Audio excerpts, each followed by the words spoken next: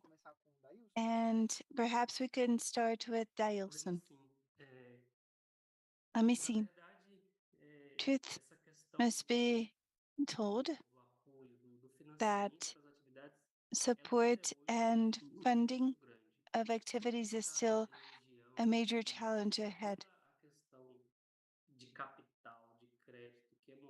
As per capital loans and credits in Brazil, there are biases throughout the regions. For instance, you cannot use a guarantee for a specific region, and you cannot believe that the model that worked in Taboaba will work in Lacatinga, because those models are completely different. And within the credit policy in Brazil, namely for family agriculture, we need to standardize whatever lacks of a standard, because we're a diverse country and there are major differences between the regions. So we've been encountering difficulties on how to fund our activities for a while, because we really want to extend our capacities in our businesses. This has proven a significant difficulty in Brazil, because we have community loans and self-funding mechanisms within the organization, where it's actually the we can fund farmers by selling cattle to other farmers, for instance. And we also need to deal with our inventory, because we have a stock standard and we can buy from whatever the family cooperatives sell.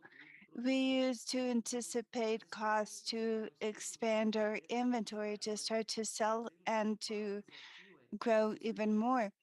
So these are the difficulties we have encountered, because we do have the financial assets, but it's hard for them to adapt their models to different ecosystems.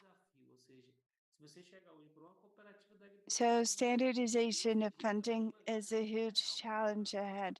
Because of these types of difficulties, we know that there may be specific operations that will render inoperative a different action. And it also has to do, it has a link with the environmental aspects, with the biome. If we do not protect and not take care of the biome, we will no longer exist. Remember, so our Caatinga needs to remain open and to protect the biome. So with all these challenges, the window up ahead is increasingly difficult. Thank you. You just brought up relevant topics that need to be contemplated. We need to analyze the funding, the diversification of environments throughout Brazil. This is just an expression of the many challenges to better understand the different contexts existing in Brazil, because you also face quantitative issues and the challenges. Gabriel, can you share a bit further on the financial challenges you need to address and how these challenges can be visualized in Taboa, so we can better understand what's going on with the communities? How did you engage in that dialogue? Well, there are similarities with, with Gabrielle's presentation. The specificities of each region are important, and our main challenges were to first focus on productivity due to the lack of funding for our region.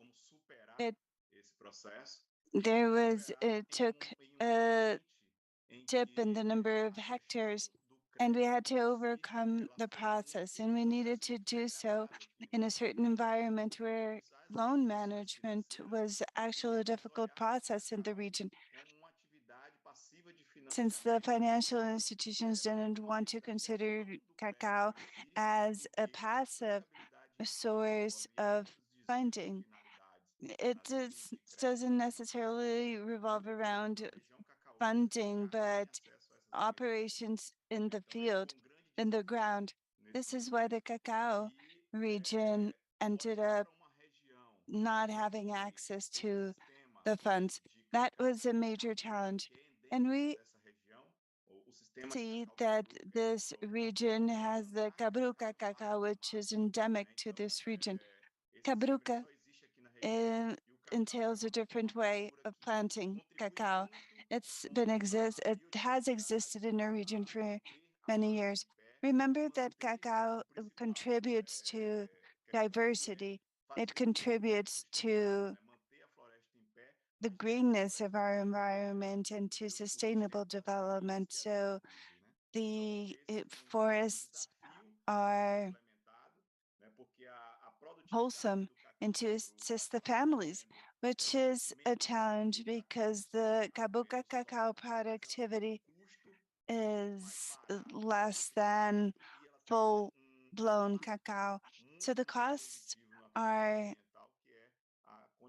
lower and the impact on the environment is a bit more positive to continue with the efforts to assist the families. Therefore, it is convenient to open up credit lines for the families by properly observing the specificities and particularities.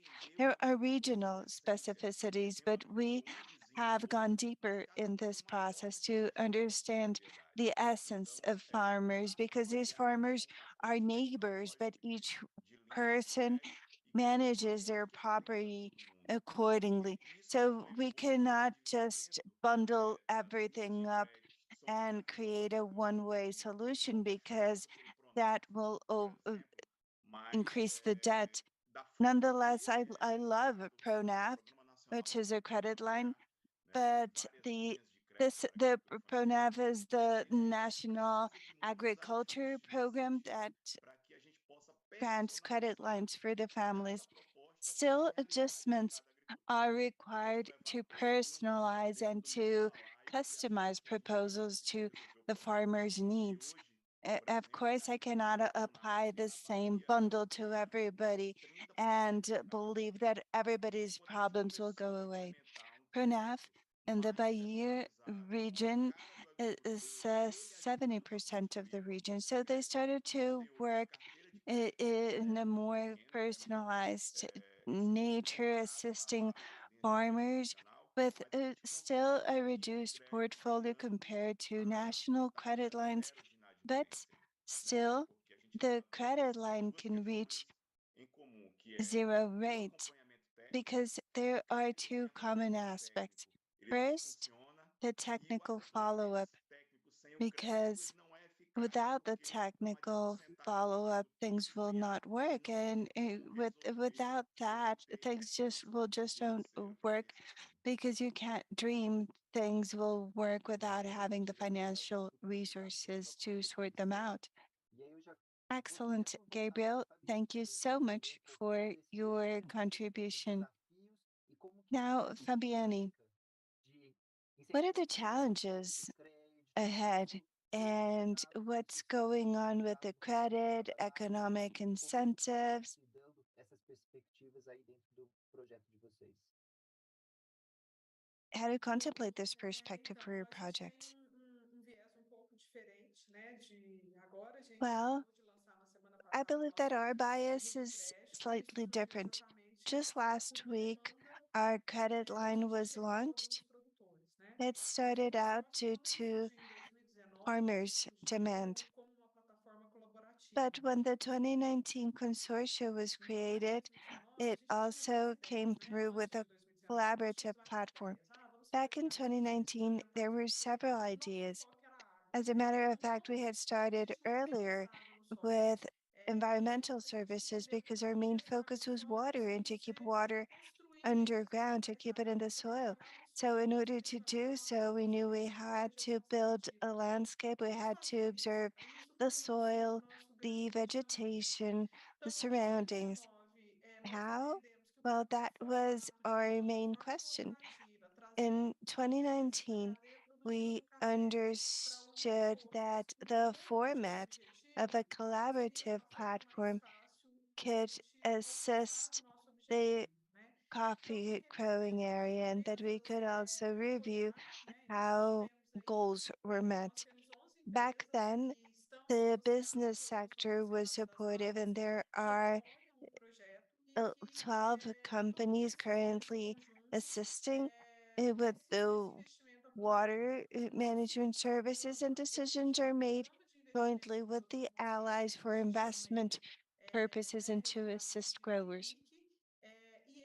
Our investment program is called PPK, and it aids growers in their activities. This program was built jointly during the research process with the farmers because we had contemplated performing and engaging in different activities, but we got in touch with the growers and they told us exactly what they needed.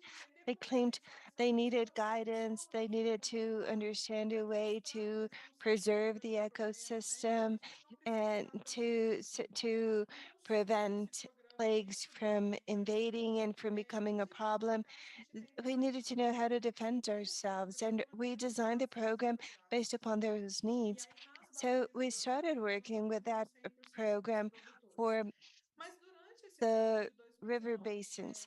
So we assist our growers in everything regarding the basins. But back in 2019, we detected another need.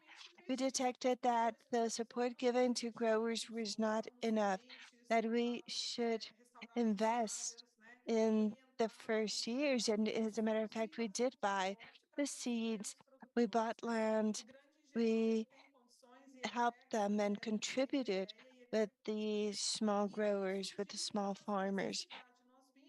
At if we see things at the large scale and we may believe they have everything, but we were capable of detecting what they were missing out, and we created techniques to assist them.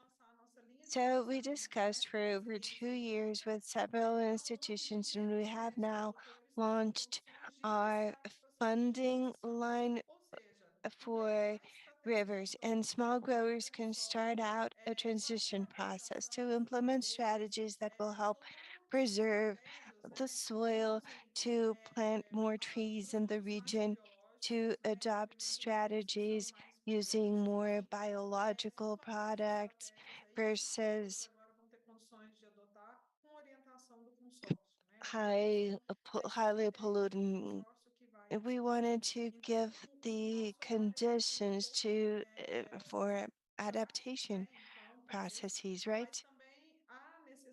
Our vision is a bit more practical, but there's also a need for funding, right?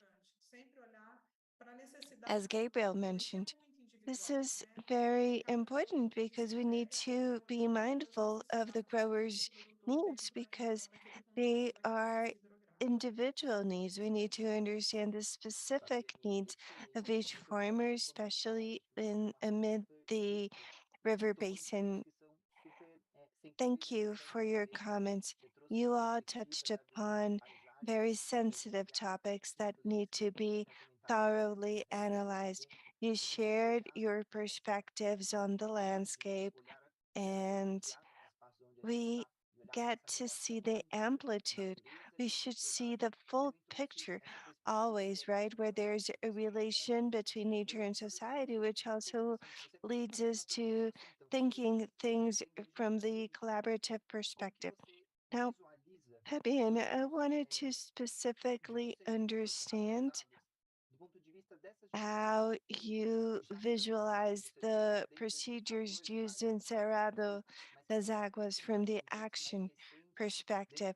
That is to say, your actions with the authors, because Vocês já imaginaram ou vocês já estavam tendo you are aiding the farmers on business techniques and growing techniques. We knew that when we analyzed the requirements, that we knew that it would become increasingly difficult to approach to those companies. Well, Heitor, I believe that we must remember that we're currently going through strong climate events. The average temperatures are extremely high. In the past, the average used to be 17, 18 degrees Celsius, but the temperatures are extremely high today. If we see what happened back in 2021 in the region, the coffee plantations took a toll. We had detected an issue in our radar of operations because we knew there were issues for agricultural businesses, hence the importance of watching the trends. And it's clear for us in the consortium, we need to address the private sector demand and the need of growers because businesses depend on nature. We know this and it is clear. So as per the plans, our focus are first the landscape, the surroundings, and these are all nature-based solutions to serve nature, to keep lands in the soil. But these solutions are provided by nature and their priorities too. This is why we're opening up the dialogue. It's all about bringing this to society and to producers. There's no dichotomy between water and the environment, right? They come together, they cannot be separated. So we need to understand that nature has its own balance and dynamic. We need to be respectful of the balance. We need to continue to grow, but in respect of nature, not acting against it, which is the basic principle. These strategies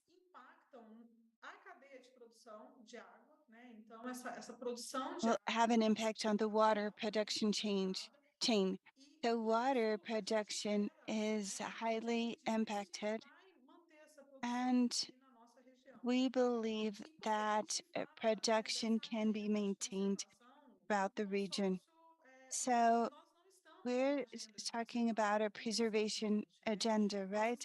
So in our consortium, we believe that we're not part of it, but we're actually leading a different type of business because we invest and we assist in business preservation. There's a long coffee tradition in the region, and that's the solid grounds of this consortium that we continue to build together. And so, because we need to analyze for how long are we going to maintain our business? You know, the growers, the private sector, everybody who's involved in the process. For us, this is actually a change of mindset among the business sector and the growers. That's the preservation agenda. Uh, uh, We follow this premise. The preservation needs to go in alignment with the dynamic of nature and what we need. So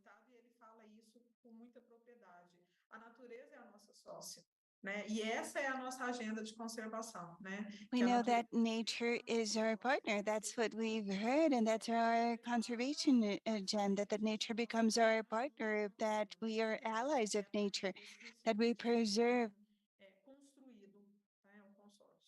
And we need to walk together. We need to move forward together. Eu acho que você trouxe essa visão justamente da natureza Thank you, da floresta, Fabiani, for your parte essencial answer. And that's about it, agricultura, that nature e não só becomes our partner.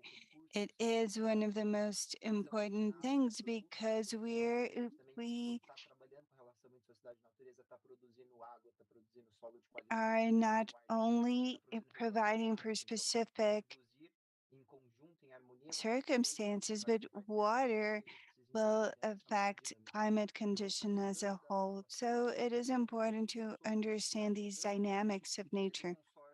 consórcio Cerrado das Águas, You mentioned the dynamic of Cerrado das Águas and the financial support, right? But there are other types of support as well, you know, articulations and extensive mechanisms. So I would like to go back to Gabriel to better understand your credit and loan dynamics, because we also need to see other forms of alliance and other dialogue mechanisms with rural producers. How are you able to handle this within your organizations? Who are your main allies in the private sector or in other sectors that took part? What can you say about the collaborative space? How did things evolve from your perspective? Vamos lá.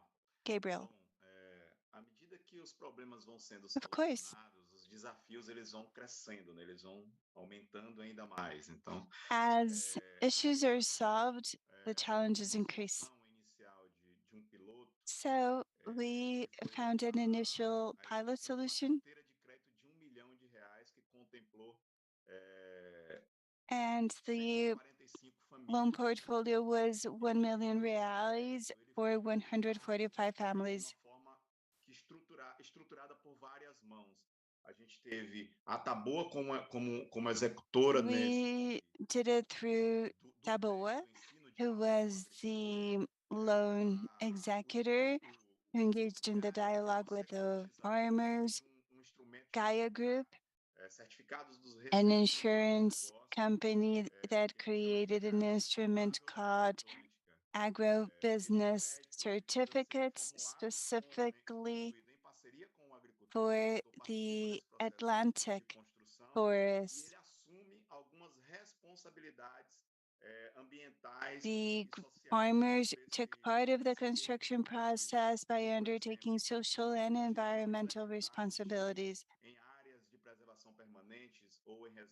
not implementing a plantation in permanent conservation areas or in reservations, not produce, not to hire child labor, prevent fires, and tree cutting.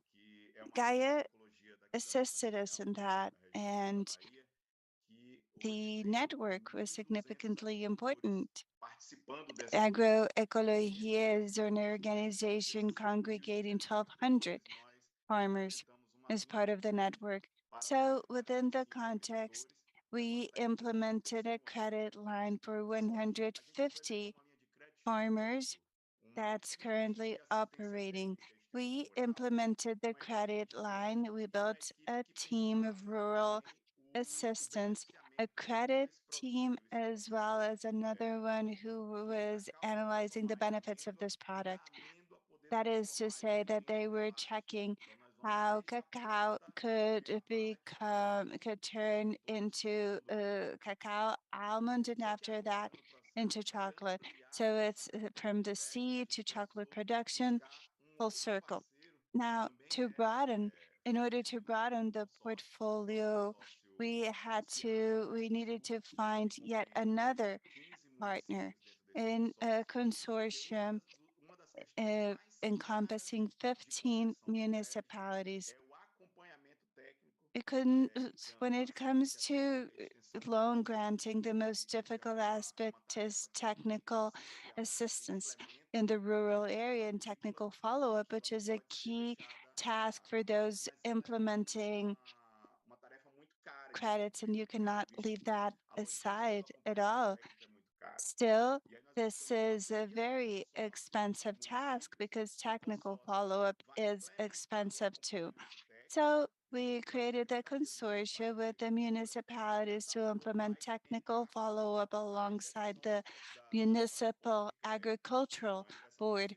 TABOA is a part of it with the credit proposal. So the alliance between TABOA and the loan with technical follow-up created a pretty interesting design. As a matter of fact, there are two more consortia, each one of them with 20 municipalities, and they're also using the credit instrument to develop jointly with the rest of the consortia. These instruments have worked properly. We have managed to overcome the technical surveillance process in the field, which is very expensive, as well as logistics on top of the technical labor, which is very expensive for the growers. So public participation is also required. Foi ótimo entender um pouquinho melhor como que esse trabalho está sendo Thank you, feito por Gabriel. várias organizações e várias mãos conjuntamente. This work E, Dailson, eu queria implies the joint efforts of different organizations and hands, right? de So I would like to know de outras organizações what's ou going on with the oferecer allies. para fazer com Do you have more guidance or further support, perhaps, so those challenges are overcome and to address the new challenges ahead, as Gabriel mentioned too? Well, Coop is a cooperative, and as Gabriel mentioned, we've seen the importance of technical assistance. We know that differentiation matters too. So on top of working with commercialization, we're working in partnership with technical services providers. We assist the traditional communities. We observe the impact and the way the different communities throughout the region live. We provide services through public resources. We have partnered up with the government of Bahia. We provide services to over 10,000 families, and our approach our economic fulfillment and ecology. We're 100% open to the production philosophy. We therefore have created alliances. There's one with Occitane. Occitane is a cosmetics brand. We are their providers, and we do that in order to assist the growers. Specifically pertaining loans, I cannot speak of many success stories due to what I just mentioned because there's scarcity to loan access. So we still have the traditional loan offer that we keep in the northeast of Brazil, and the Bank of Brazil as well as Caixa are. We know that we need to also check the conservation area. How are we going to fund the collective area? First of all, individual articulation is required, but this is collective, right? It is important to remember this for communities and remember that there is scarcity of access to credit due to these issues. So we're working with Occitane. We developed a project called Area Katinga, where we tried to rekindle the process through certification with state resources and a system that funds the areas in alliance with a German buyer, a German company who purchases our product. So whatever they buy, they give it back in terms of value so we can continue protecting Akatinga because our story basically revolves around scarcity. a perspectiva de Excellent. possível Thank you very much, as duas propostas Yailson, for contributing porque elas with até your dialogam experience. And I believe both extremo da answers were complexidade, extremely justamente porque ela interesting because you trouxe just addressed produtos many mais of the questions sofisticados, in the chat produtos de financiamento where we're acessível, trying to produtos understand the que elas oferecem perspective of recursos vulnerable disponíveis para ter producers to uma boa better gestão de understand fontes the e existing funding comparar mechanisms justamente to com narrow down the esses gaps. desafios, So mas there's também a mostra significant a parte das reinforcement, parcerias and now e everybody as wishes aglutinações to de contribute oportunidades, to por exemplo, que o Gabriel addressing the mencionou, challenges, but essa different parceria com a paths Lufthansa or que está alternatives are trouxe also para a gente. being sought, as Gabriel just described and Aí as eu gostaria de Dailson saber just mais mentioned um too. pouquinho, é para entender Great. do ponto de vista Next, I would atual, like lá to naquela know, realidade que a I would gente like trouxe no to começo, better principalmente understand pelo histórico da região, mas a based gente on pode the observar que o initial bairro de grandes context produtoras, because you a partir talked das about migrações the forçadas history dos jovens throughout the para o regions. You exterior, talked about the e a challenges. gente olha You lá para talked trás, about what olha each esses one of dados e a your gente organizations are observa doing que through isso é different muito projects. importante para a gente. So if we Nós take a observamos que retrospective foram look and alcançados compare it to the e current scenario, I would love tendo foram that alcançados, you por que que a address gente the ainda already está achieved parado results naquele and projeto based of perfeito the hoje, outcomes, based on né? the outcomes you have Quais not foram os yet pontos críticos que completed, já what serão are alterados the hoje? challenges you continue to face? Let's start with Dail, so let's go the other way around. Well, as per the results, we tend to compare ourselves to the 90s because throughout the region, the fruit was in boom and this fruit was not fully appreciated. It didn't have any value in Lakatinga, but we can establish a clear comparison between 1994 and the year 2000. The 50-kilo harvest price was just 3 reals, but they currently have to pay 65 reals for the same amount. So we went from 3 to 65 reals in a short period of time.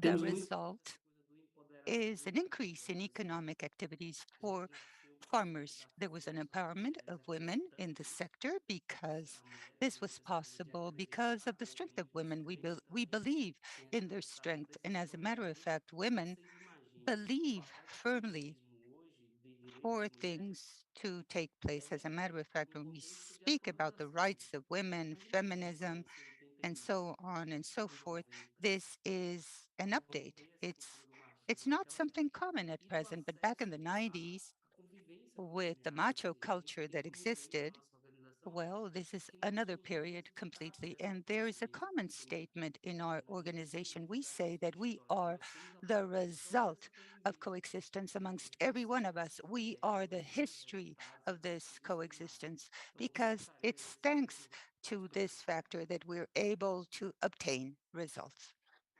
And these are the most important results that we have presented. Excelente, Dailson, muito obrigado.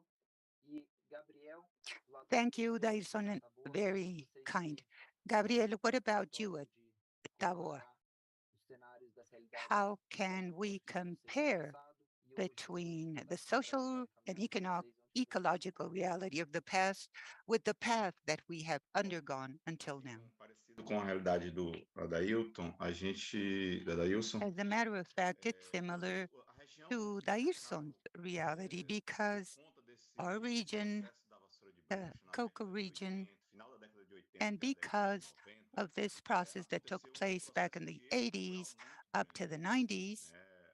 E there o was campo tem se a tornado, rural exodus, a very large one. tornou-se um People left empecilho these e rural muito uma regions. figura do And as a matter of fact, the field or the lands became obsolete. So now we have this idea of men in the fields, but youth and women went towards the city or left towards the cities, and this emptied these rural areas that we spoke about before. But with the implementation of technical aids and an increase of rural lands, and with a concern of the families, we have implemented different practices.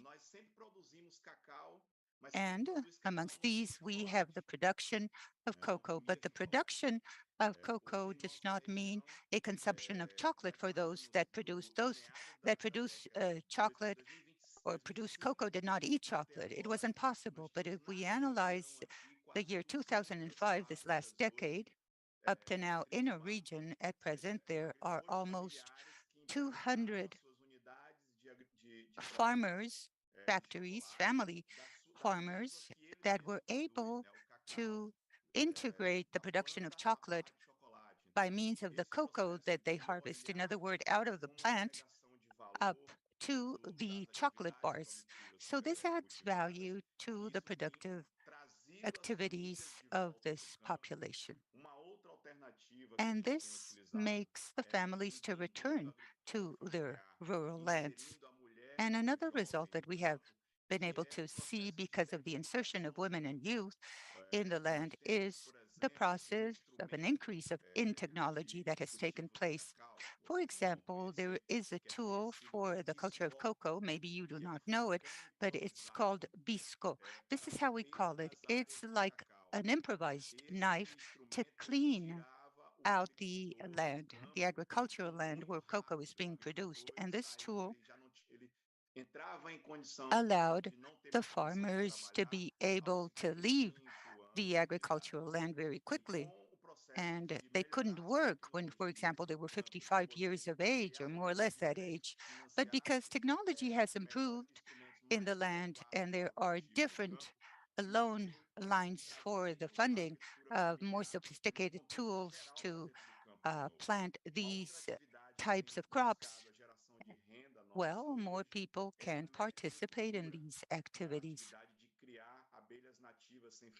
Another method is that of utilizing bees with no danger whatsoever. There is a pilot project. It's called Urusu. It's a bee species native to our region. And we have carried out a project with 100 families. As a matter of fact, the women and youth have priority. They take care, they cultivate these bees for these bees to be able to generate a revenue for the families and for the production of honeybee of this species, which are quite requested in Brazil. And as a matter of fact, a large market has begun for these products, and this has been attractive for these families, and they have been able to complement their revenue, their income. And we also need to take into account that monoculture has made us fail previously. This back in the decade of the 80s and 90s, we only harvested cocoa. It was a monoculture. But we have to promote the diversification of these crops for families to obtain greater benefits. We cannot place our eggs in one single basket because if it drops, all eggs break. Hence, we shall have no option whatsoever. Thus, this process made us to search for families that had more or less 800 reales as income.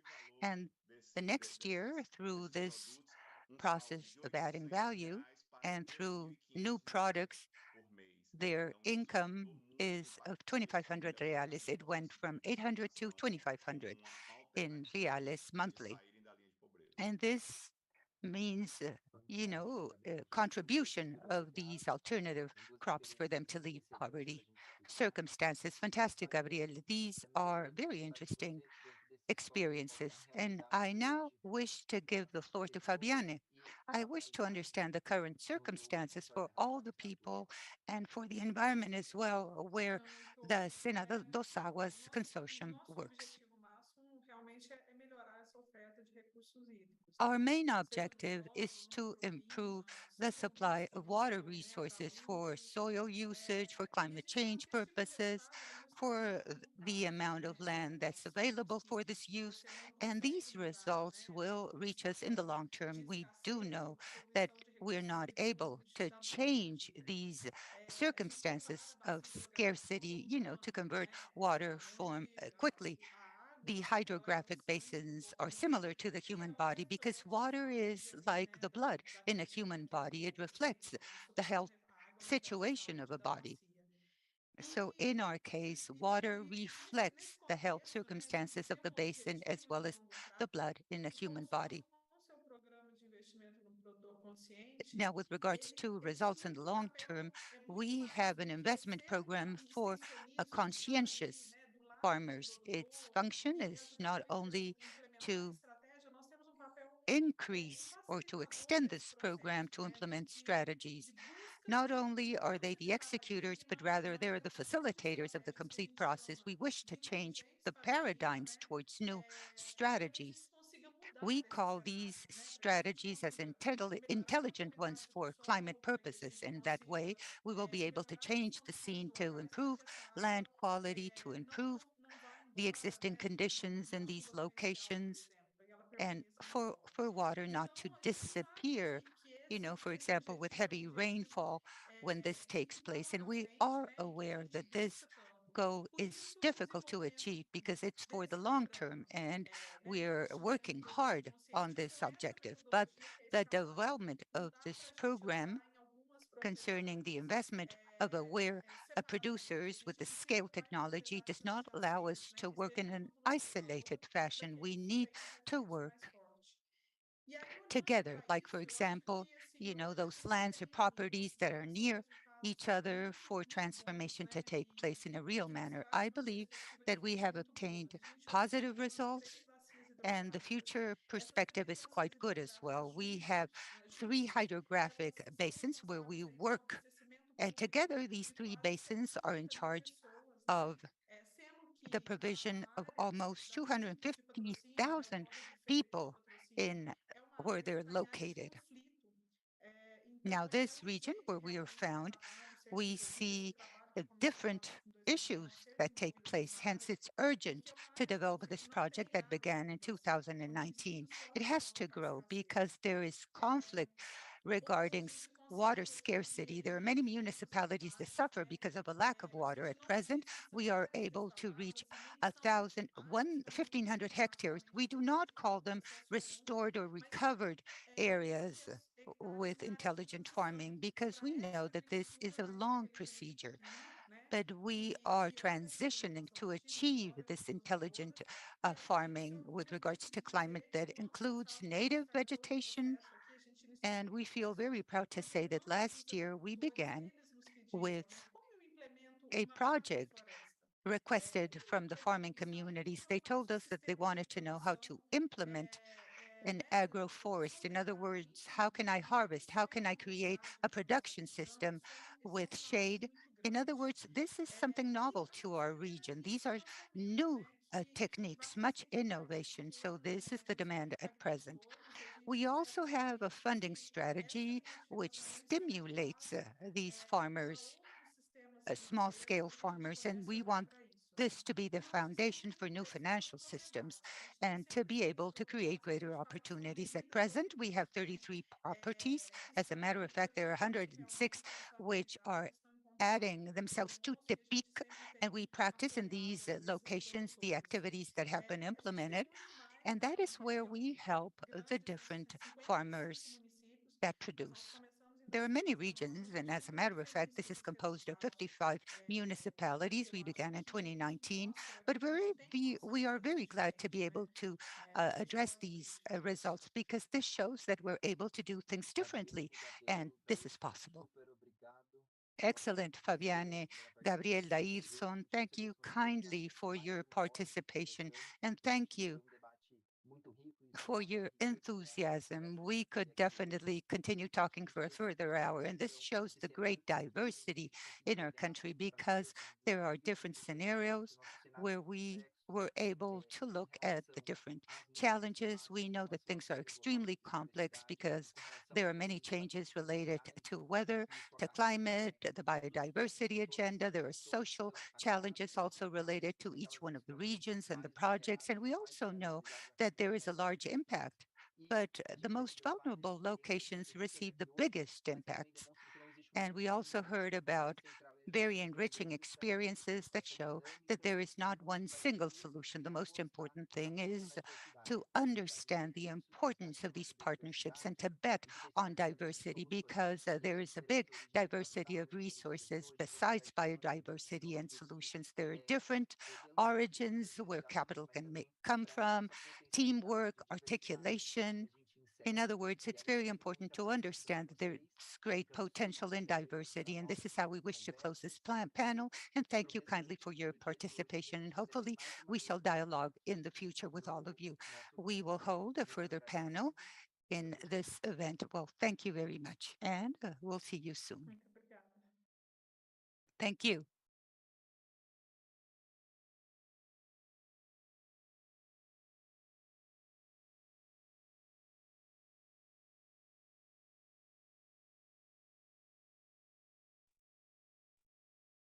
Ben, you are muted. Obrigada, Dailson, Fabiane e Gabriel, pela verdadeira aula que vocês deram, e Heitor pela moderação. E parabéns a todos vocês Thank you pelo... kindly, all of you. Thank you to the moderator as well. And thank you so much for your excellent work. It's been a great pleasure to share this space with you.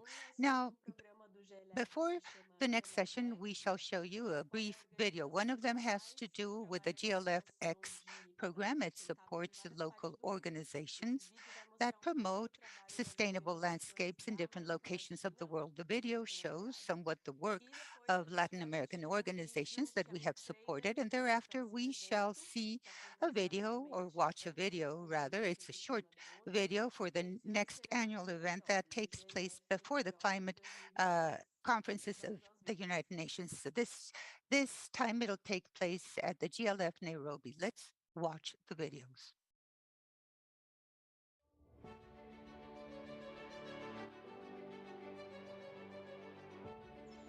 Hola a todos, mi nombre es Analí Bustos. Hello, my name is Ana Luz. I'm the coordinator of the GLF Espinal Córdoba chapter. Hello, I'm Jimena. I work for the environmental organization. Hello, my name is Juan Ochoa. I'm the director on biology, and I come from the Patagonia University. Hello, we're Juliana, and we are students, and we have a degree in agrotechnology of the Rio Negro. Hello, from El Salvador. My name is Salvador Paredes, member of the team of the foundation. Director of GLFX Veracruz. La Red de Restauración de la Costa Sur es un grupo de instituciones, de empresas, de personas, de comunidades que se decidieron and communities, they decided to be part of a network to strengthen the restoration topic.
Una semillita y tenerlo ahí para que cuando iba a llegar ese momento. I had to plant a seed.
Wildfires, heat waves, food and water shortages.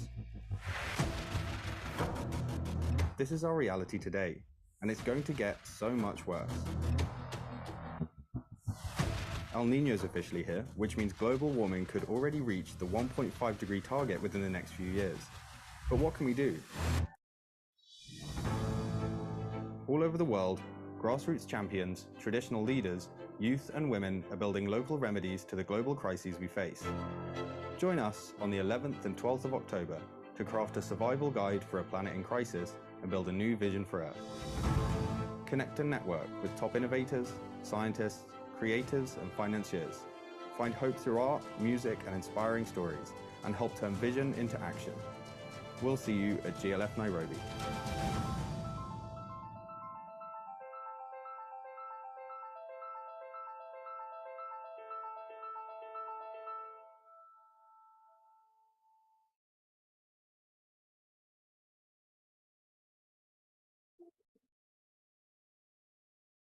Muito bem, espero que vocês tenham gostado de ver um pouco do trabalho das organizações da América Thank Latina. you.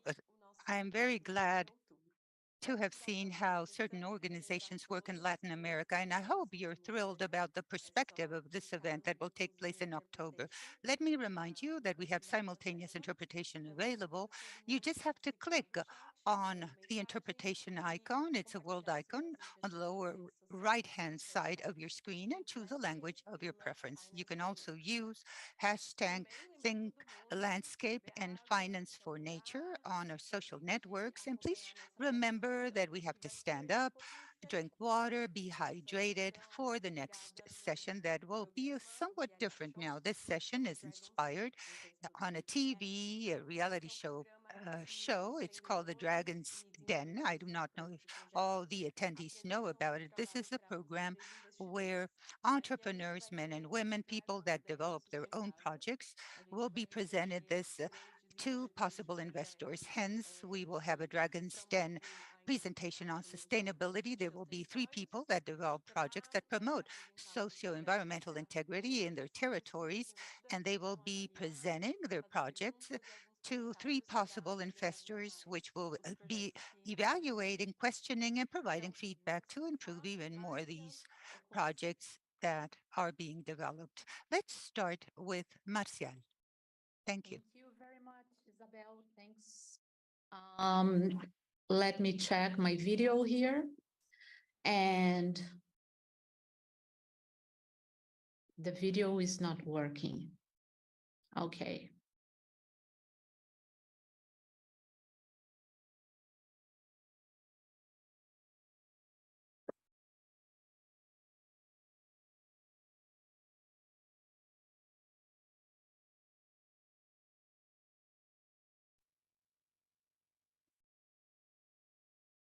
Isabel, se você puder me ajudar a ligar o vídeo. Isabel, can you help me out with the video? Yeah, now I get it. Okay. So, ladies and gentlemen, dear guests and participants from all over the world, welcome to our Dragon's Den session at the Finance for Nature Digital Forum. I am honored to be your moderator today for this exciting event.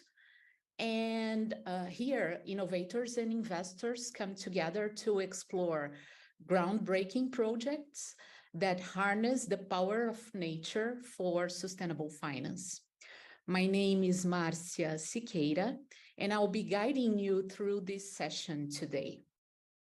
The Dragon's Den session is a chance for project developers to present their transformative initiatives to our panel of judges, who are industry leaders and experts in their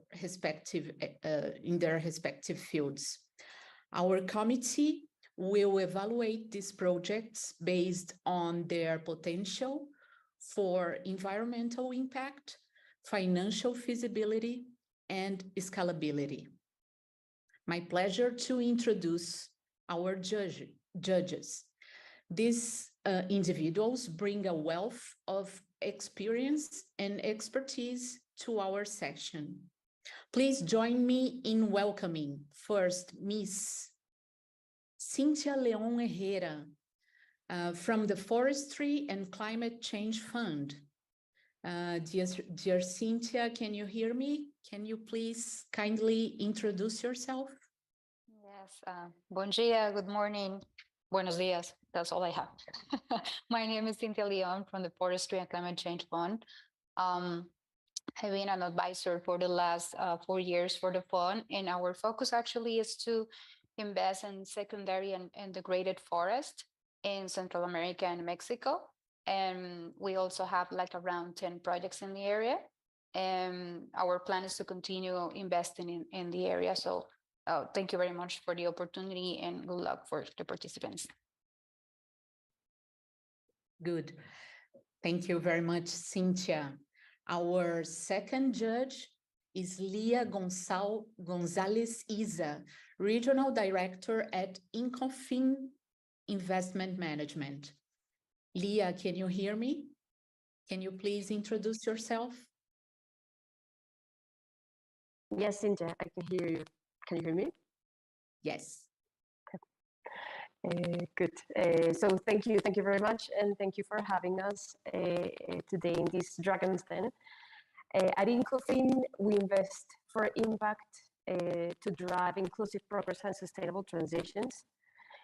We are an European AIFM licensed asset manager, and we have over 20 years of experience investing in emerging markets and for impact. We have, yes, I'm starting my video now. Yeah, we have over 1.4 billion assets under management, from which over 300 million are invested in Latin America. And we're investing mainly in financial inclusion in rural areas, and we also invest in agri-food value chains and access to water. We're a global company, but today I'm calling from our regional office in Bogota. I'm regional director, and I'm very happy to be here and discuss these innovative and sustainable initiatives that are nature-based. Thank you. Good. Thank you very much, Lia. And our third judge is Mr. Jamie Mika Lawrence from Silva. Jamie, can you hear me? Hi, Marcia. Yep, I can hear you. Unfortunately, the host says my video has cannot be. It's been disabled by the host. So if the host could enable it, thank you. Okay. Yep. Hi, everyone. Hola a todos. Muy buenas tardes desde aquí.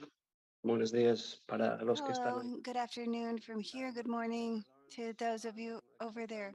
Of Silva, which is a green tech startup. We're focused on helping nature-based projects access financing.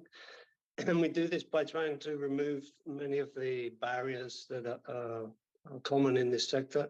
We try to connect projects to mission-aligned funds. We increase trust through an independent and holistic due diligence approach, and we improve understanding between the two parties by connecting them on a platform and enhancing processes such as data rooms. In fact, many of the ideas that birthed Silva were born at GLF conferences. So very happy to be invited back, and it's an honor to be invited as a judge today. Thank you. Thank you very much, Jamie. And well, each judge will play a crucial role in evaluating the projects presented here today. So now let's meet our visionary project developers, our celebrities today, the driving force behind these innovative initiatives. Their dedication and passion for leveraging nature-based solutions to address global challenges are truly inspiring. Please join us today. We have Ms. Hannah Simons from IRA, Brazil, with the project Cacao Coast Reforestation. The second project developer is Ms. Jimena Araya from Geoambiental, in Costa Rica with the project Brunca Verde. And the third one is Mr. Javier Marquez from Ouro Verde in Defensores de la Naturaleza with the project Greening Guatemala, the Ecosystem Restoration Fund project. They will have the opportunity to pitch their projects and showcase their potential impact. Guys, you have 3 minutes to speak and explain your projects. So please, I will have to interrupt you and I will tell you about the deadlines and the time if you reach it. The first one, the first pitch is by Ms. Hannah Simons from ERA Brazil. Let me check the time here. Hannah, are you ready? Hello, yes, I'm ready. So, okay, good luck, and the floor is yours. Thank you so much. So here we have a photo in front of us of a 1 hectare agroforestry system that ERA planted a year ago. It's this green strip in the middle. This is the future we should be investing in. When I look at this photo, I see the power of nature to restore life. When I look deeper at this photo, I see biodiversity being restored. I see habitat corridors. I see soil health returned, and I see carbon being stored. Brazil committed to restoring 12 million hectares of degraded lands by 2030 to meet their NDC. We have 7 more years to make this happen, and time is ticking fast. If we zoom into the region where I live, the Atlantic forest, we see that it's one of Brazil's most devastated biomes with only 12% of the original forest cover remaining, 12%. The Atlantic forest is a biodiversity hotspot and provides essential ecosystem services to 150 million Brazilians who rely on a healthy ecosystem for their livelihoods. So why am I here today? What drives me to wake up every morning, and what is at the heart of ERA's mission? It's simple. It's life. I want a future where my daughter can wake up in a world rich with biodiversity, full of jaguars, toucans, monkeys, fish, organic food, and fresh water. So how do we make this future reality? Well, we must plant trees. We need to focus on planting native trees, but we also need to balance economic incentives and plant trees that produce foods, fibers, and oils that we all consume. Where I live in the Atlantic forest, the tree that the most well-developed supply chain and has the most economic potential is the cacao tree. So what exactly am I asking for today? I am looking for a $4 million US loan to restore 500 hectares. The loan will get paid back from revenues of the carbon credits that will be produced over a 30-year time frame. ERA is a project developer with a successful track record. Last year, we verified our first REDD+ project in the Cerrado biome, generating revenues for farmers to maintain standing forests. Our business model is simple. We partner with landholders that have a forest deficit on their land and invest in its restoration. We also partner with local NGOs and businesses to provide technical assistance, seedlings, and equipment to bring life back to land. ERA monitors how much carbon is being stored in the trees and soil, and we document the whole process according to leading carbon certification standard. The landholder wins because they stay with the revenues from the forest products and legalize their land. And finally, the investor wins because they will receive 80% of the carbon credits as payback for the loan. If you divide the total investment of $4 million by the number of carbon credits, the cost of carbon is $19 per credit. This means, judges, that if you believe the price of carbon will go above $19 in the future, then this is a smart and solid investment where everyone is a winner. Thank you. Congratulations, Hannah. Let me invite Leah Gonzalez from Incofin to provide feedback and evaluate the project. Please, Leah. Thank you, Cynthia, and thank you, Hannah, for the presentation. Well, it's a project that ticks many boxes in the in like the strategies related to climate resilience, to biodiversity protection, to impact overall. But one of the questions I had is related to social impact.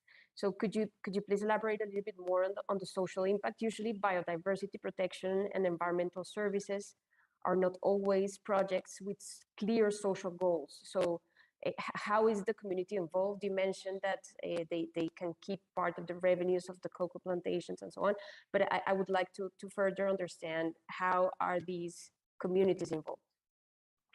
Yes, thank you. Well, the social impact of our project is huge.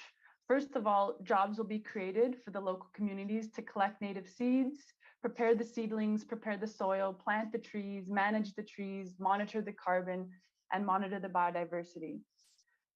As you said, we're also going to be generating landholder income. So the incomes will be increased from the cacao production, which is one of the leading economic activities in the region. And I said it has a very well-developed supply chain. Women will also be empowered because agroforestry activities are much more inclusive for women than cattle ranching or agriculture activities in Brazil. So agroforestry and cacao production is a way to bring women into the regeneration agenda. And lastly, communities will become more resilient through the capacity building courses and training that the program will provide.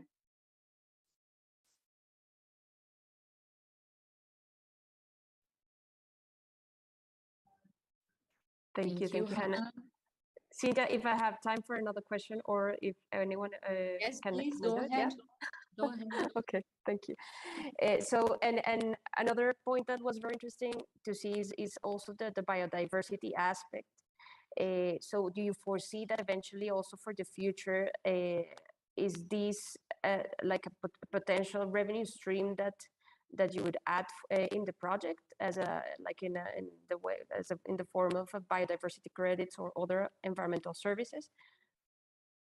Yes, I'm glad you asked because ERA believes that the value of nature goes beyond carbon. Biodiversity is just as important, if not more important than carbon. And high biodiversity leads to resilient ecosystems and resilient communities. So that is why ERA has been working for the past year together with the Regen Network to develop our biodiversity methodology, which will value habitat conservation. We want landholders to receive compensation payments for the habitat they are protecting, and we use the presence of keystone species as an indicator for ecosystem health. So it's an agenda that we're definitely looking at and will be applying to this program. Thank you.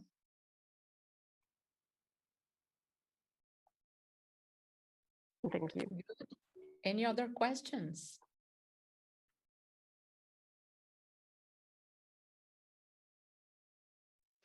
I had a question, if it's okay.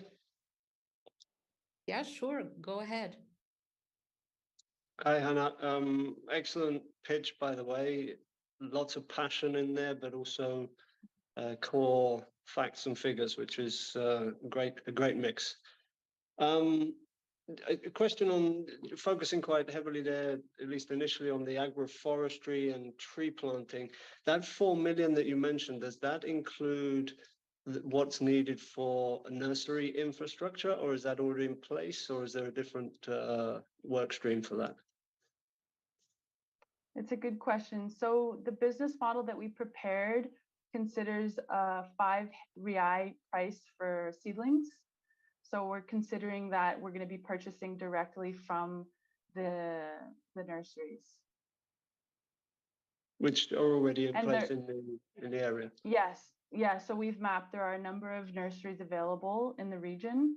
And if we make a partnership with them saying that, hey, we need X number of seedlings next year, here's an upfront payment to make that happen, they will make sure that they have all of the infrastructure in place to make that happen.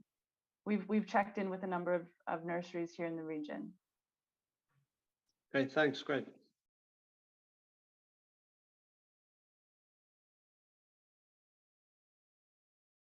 Thank you for the great questions and thank you for the opportunity to be here. Thanks, Hannah. Very, very good. Well, the second pitch is by Ms. Jimena Araya from Duo Ambiental. in Costa Rica. Jimena, can you hear me?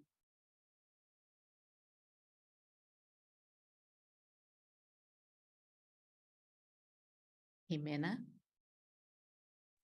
Yes, I can hear you. Okay, are you prepared? I'm ready. Okay, good luck. You have 3 minutes and I wish you well. Let's go. Thank you so much. Good morning, everyone.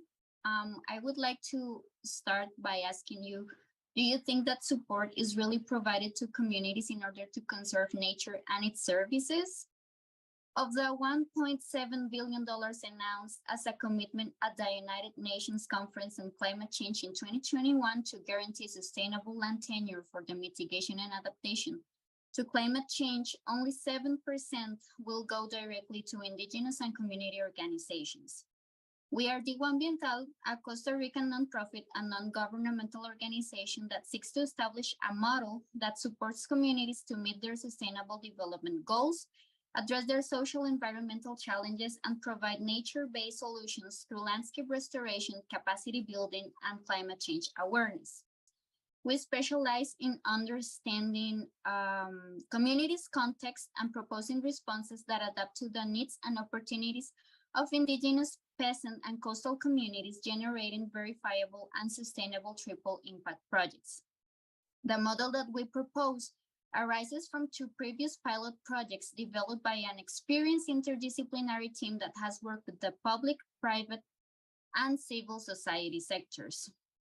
The first of them is called Forest to be Born Water, and it was developed in the indigenous community of Boruca and is recipient of the CEMEX Tech Award and selected as a standard barrier for restoration.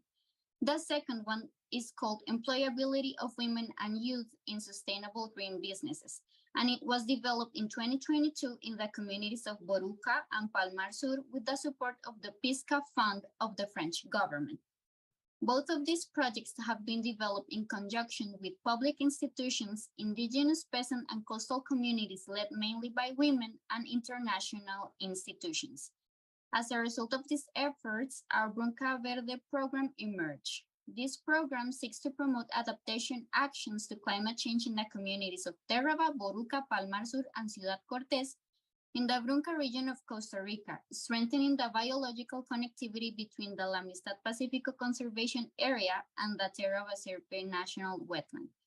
This program, in alliance with 15 community-based organizations, benefits approximately 178 people directly and 2,155 indirectly, considers 1,167 hectares that will be destined for restoration and conservation, with potential for capturing 140,000 tons of carbon dioxide, potentially generated $1,681,000 from the sale of carbon credits in the voluntary market.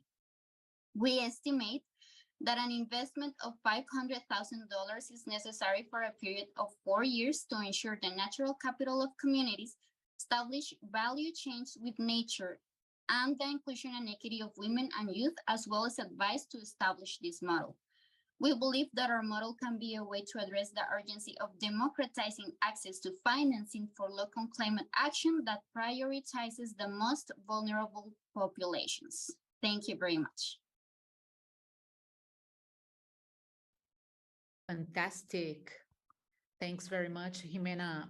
I will invite to the table now Ms. Cynthia Leon Herrera from FCCF, Forestry and Climate Change Fund. Cynthia? Thank you very much, Marcia. Jimena, it was very interesting to see that you, at least in Brunca Verde, you have a focus on gender. Is in some way this related to the climate change itself? It's because you have experience working with gender, or is just an accident of the previous projects that you worked before? We do realize that from all vulnerable or from the most vulnerable communities that are affected by climate change, women specifically are the ones that are even more affected by climate change. So our projects actually they do invite families from the communities that we work in. However, we have realized that most of those families are led by women. So that's why we have established a relation in which we try to 60% at least of our beneficiaries, we try them to be women. And that is because of the previous experiences that have led us to taking this decision to work specifically with women. Thank you. And my second question will be, in this fundraising process, monitoring the ESGD and the KPIs of the impact of the project are very important. Do you have experience doing that, or how are going to planning to do it for the future for the Brunca Verde project? Yes, we are planning on doing things such as GPS points verification for the sites, photo and video documentation, satellite monitoring with drones. We try to monitor the number of participants in each of our projects and programs.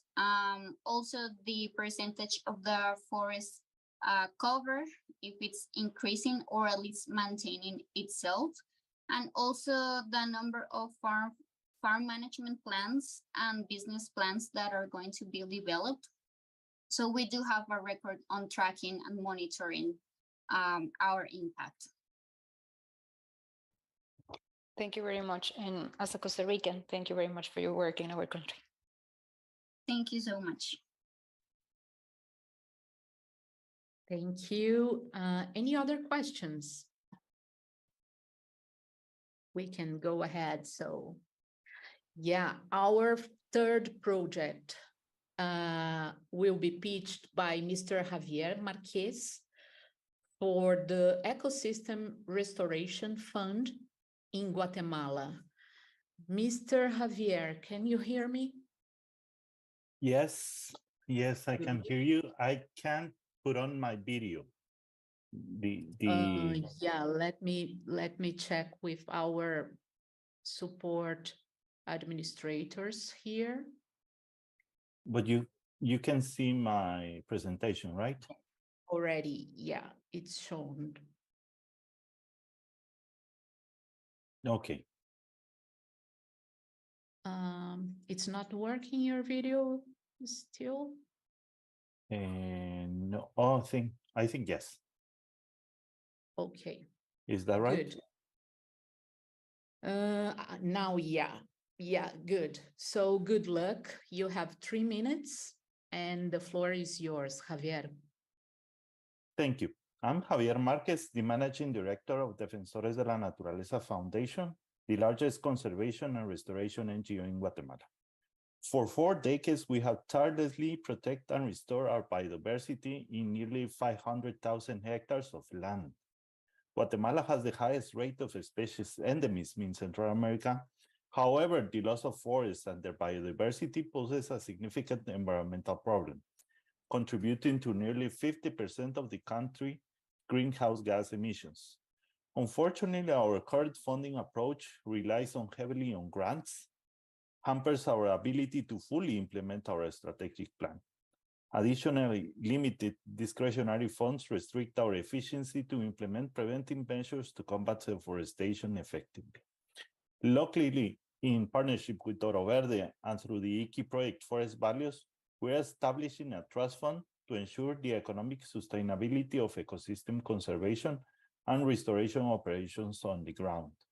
Our proposition is to transition from blend finance to private finance and revenue generation.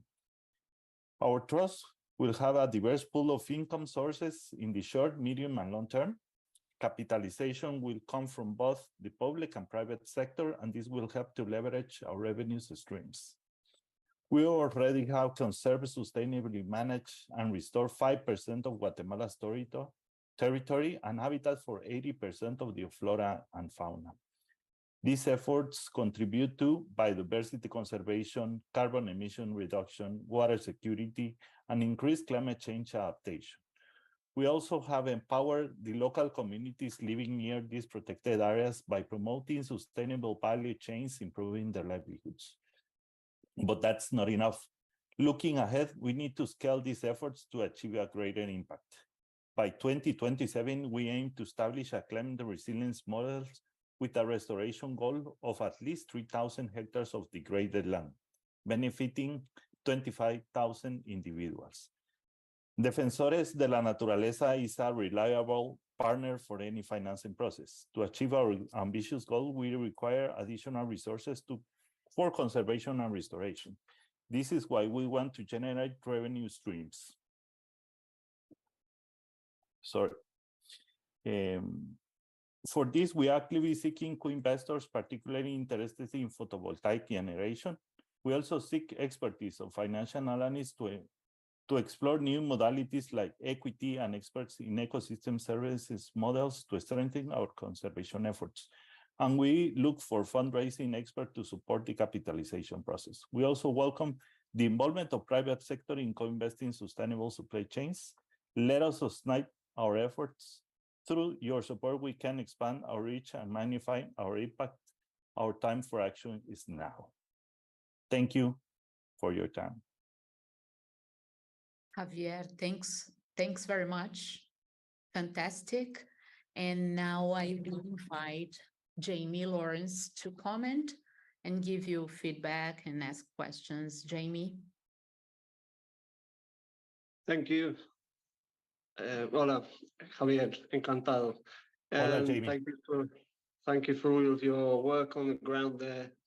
40 years of track record is a good starting point. There's a lot going on in this project, fund management, on the ground interventions. What will be important for any investor is to break that down. So let's start with your most immediate needs. How much is needed in this first phase, and what types, ideally, what are your funding partners for that first phase? Okay, thank you. We have in mind a photovoltaic generation initiative that will require 500,000 to 1 million euros to start the pre-investment stage. We, as Defensores, have funding that we are going to compromise for this project. Defensores is going to be one of the investors, and also we have partners in Guatemala that has a lot of experience in this type of project, and they will put funding on this initiative. Thank you. Second question, there's a large part of this is management of the fund itself. Do you have a fund manager or management experience in-house, or are you outsourcing that part of it? And what are their credentials for managing funds? Well, our board of directors of Defensores, we have a large amount of people involved in Defensores de la Naturaleza for many years.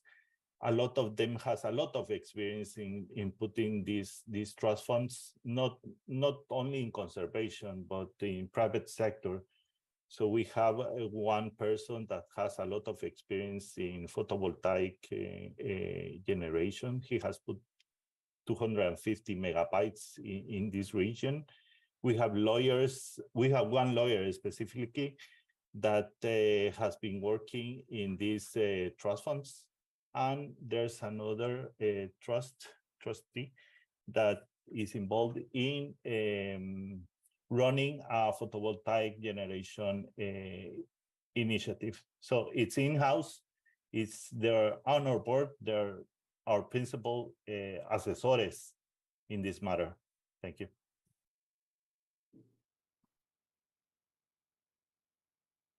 Thank you. Do I have time for one more question, or is there someone else, one of the other judges who wants to come in? If another judge wants to come in. Yes, if I may. Please. Well, Javier, thank you very much for your presentation. I'm not sure if this is a question or this is a comment, but you were regarding to the last questions that Jamie did, that is very important about the fundraising process. I'm just talking from my experience. You mentioned a lot of people with experience in the renewable energy fundraising process. But my question will be, what about adaptation? Because it's different.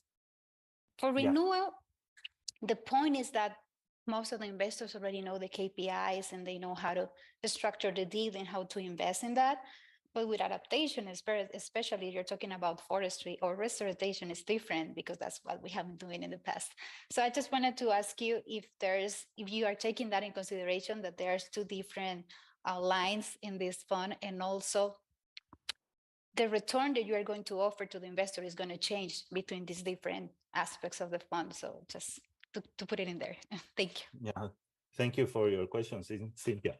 I also forgot to mention that we as defensores have 4 years working in protected areas, working in the ground.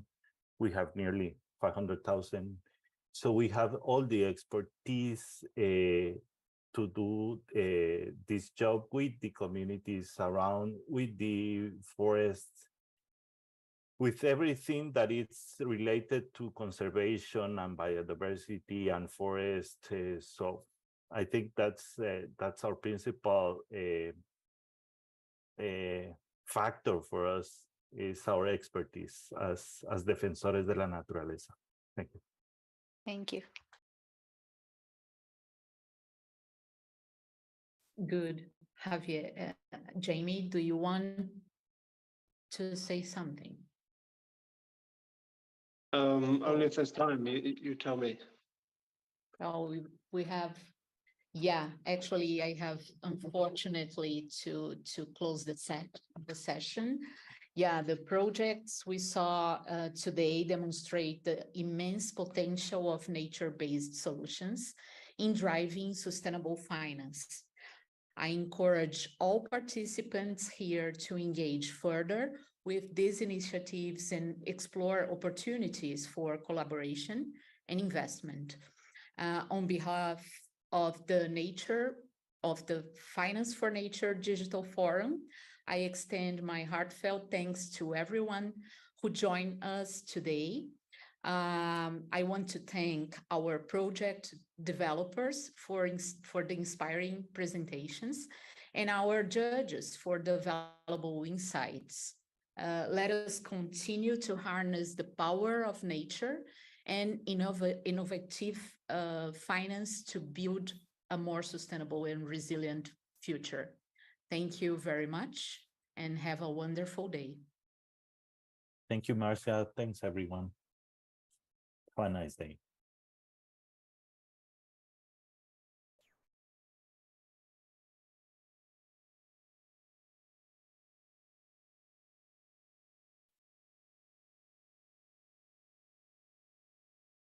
Muito obrigada a todos os desenvolvedores de projetos e os avaliadores. Thank you to the project developers and to everybody for such an inspiring session.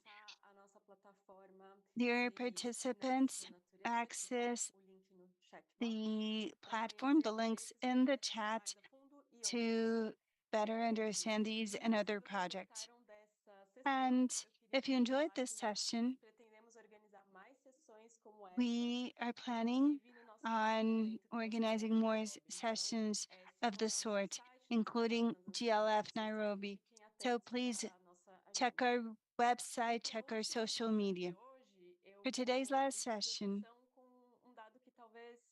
I would like to open up the next session with an important piece of information. Perhaps you've already heard that the quilombolas, the traditional communities and small growers, manage their territories in a sustainable fashion without destroying nature. This is why they are so key to prevent the worsening of the climate change emergency. But were you aware that only get 2% of global resources for mitigation and adaptation to climate change? This last session was built alongside Amazon Impact Ventures, And during this session, we will talk about how climate resources and funds can reach effectively the Latin American indigenous peoples to ensure that their ways of living and practices are respected, acknowledged, and appreciated. This session will be in Spanish and English, so please remember enabling the simultaneous interpretation. Let me give the floor to Fabiola Munoz. Bueno, buenos días, buenas Good tardes. morning, good evening, good afternoon, depends on where you're located in the world. Thank you. Thank you so much for this invitation, and thank you so much for this opportunity. I believe, as it's been properly said, we have to look towards those opportunities for climate funding to be able to reach these key stakeholders concerning forest conservation throughout the world, which are the indigenous peoples. First of all, thank you kindly. My name is Fabiola Munoz. I'm the moderator of this session, and merely for the audience to be able to follow us and to be able to ask questions. Hence the question that I would ask you all, which are the most important hurdles or barriers which make this flow of capital towards the indigenous people and nature not reach them? So please accompany us throughout these thoughts. We have little time, so I will not spend much time in introducing our different speakers. Aldo, besides him, we've been in touch and we've known each other for some time now. He is the director and co-founder of Amazonia Intaldentos. And Aldo will be accompanying us during this first stage. Aldo, you have been recognized. Good morning to all of you, and thank you, Fabiola. It's a pleasure being here, and thank you to the Global Landscape Forum for the initiative and promoting these projects, which are extremely important if we wish to face climate change and the loss of biodiversity. First of all, I'm going to summarize the main hurdles that we have identified or have been identified by the panelists and others, of course, that have been identified by other different agencies. As Fabiola has just said, if you wish to include any barriers based on your experience, please include them in the chat.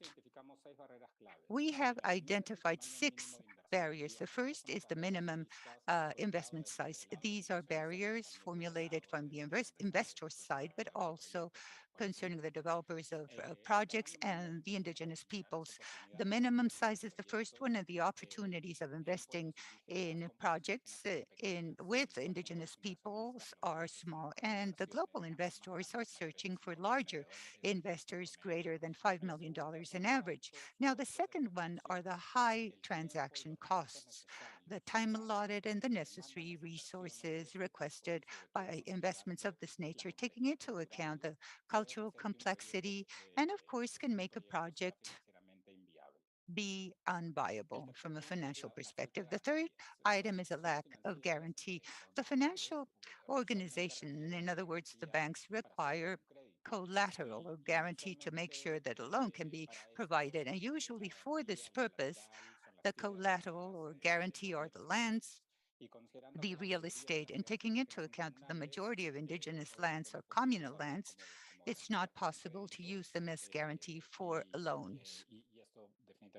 And this definitely creates difficulties to have access to funding. On the other hand, the limited pre-investment resources. And what are we saying? The need to be able to improve the socializing outreach development of capability programs in these agencies or organizations of local communities with the goal in mind to create favorable conditions for investment purposes. And the other thing is a lack of proposals for these to be ready to receive investments, indigenous organizations, for example, and the need to improve technical capabilities in these indigenous groups. And the last item that we have identified are or rather thinking more on carbon matters and towards the future, the biodiversity credits. Hence, these type of markets, ecosystemic markets, They're still in the early stages. These are volatile markets, quite complex and high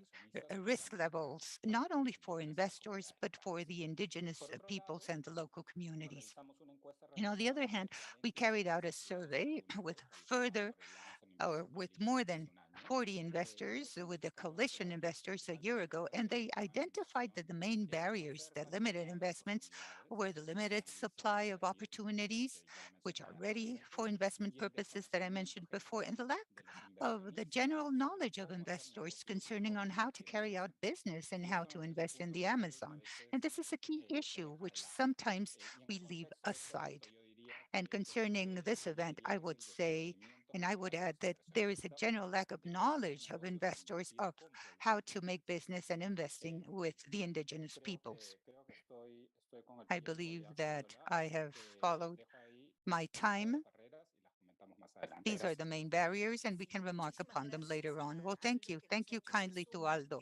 He has summarized things. I believe that he places us at the center of this discussion. We know that the indigenous peoples are key in these processes, and we have conscientious investors that are searching to place resources to contribute to face the climate change issue. But something is happening here. What Aldo has just said, I would add two crucial elements. One is the lack of knowledge, the lack of understanding of the local realities of the indigenous peoples, in other words, how do they see the world, in other words, and the lack of knowledge. It takes us towards a second item, which is fear. Sometimes we do not cross the barrier, and there's much fear. And to address these elements, what can we do to be able to generate the proper bridges? I shall invite now the different speakers that we have for this session. I will name them first of all, and thereafter we shall hold this conversation. Juan Carlos Quinquiach, he's a great friend. He's the executive secretary of the Global Alliance, basically on the communities.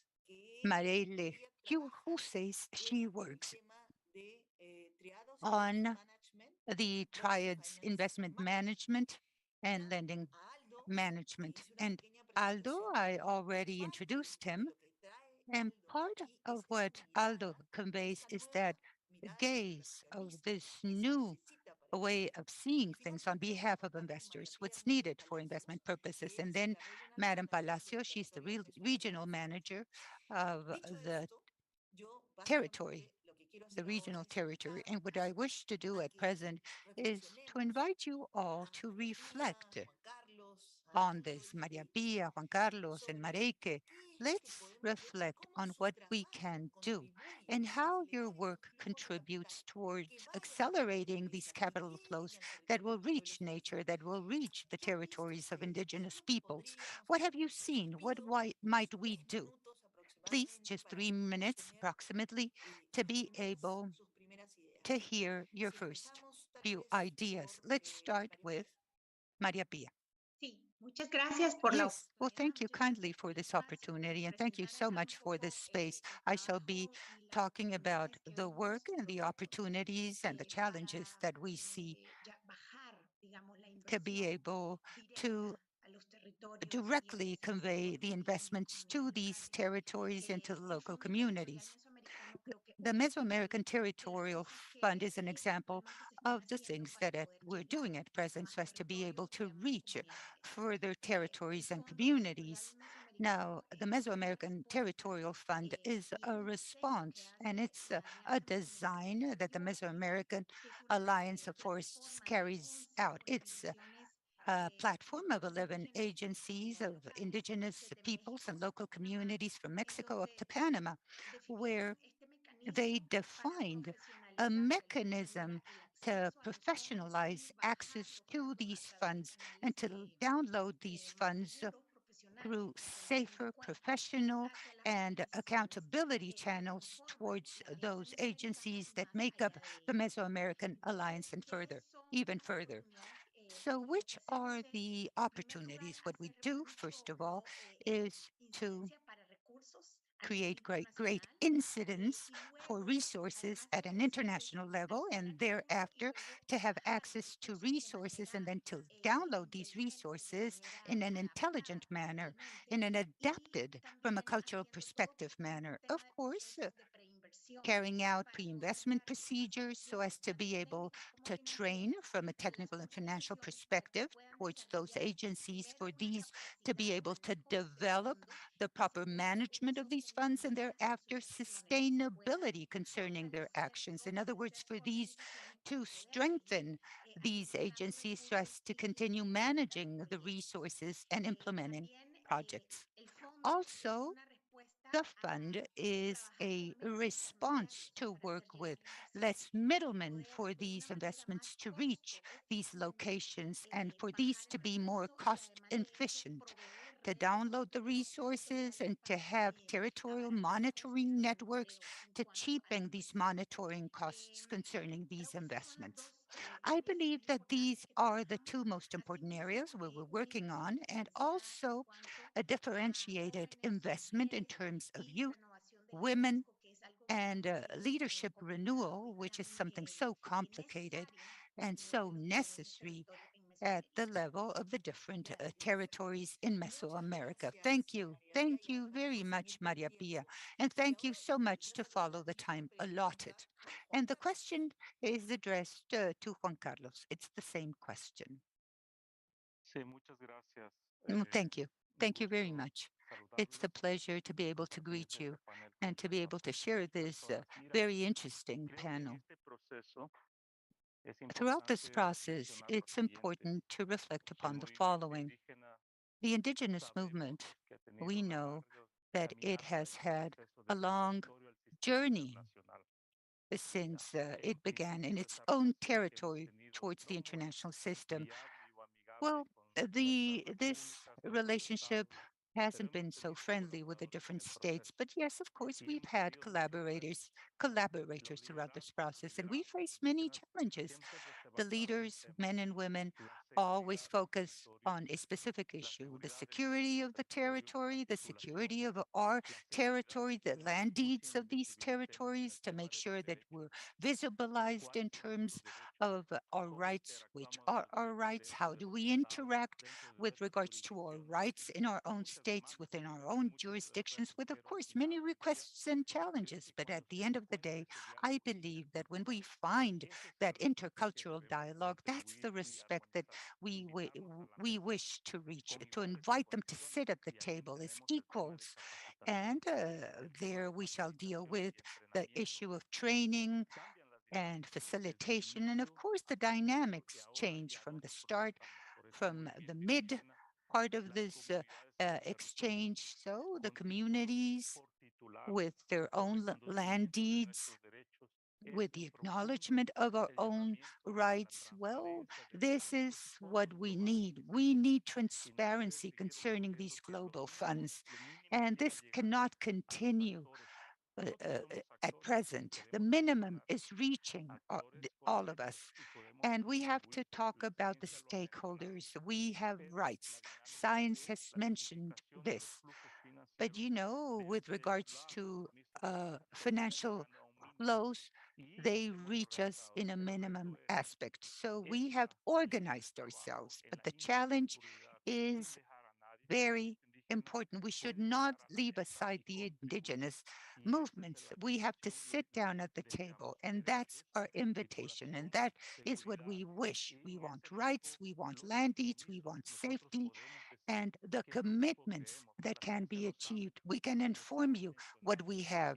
Science knows about this. Science has produced all of this, and we shall continue pressuring. And as Maria Pia and the other collaborators have said, there are stakeholders that do understand all these dynamics, and we're working hard, but we need to continue working on this for this to be intercultural.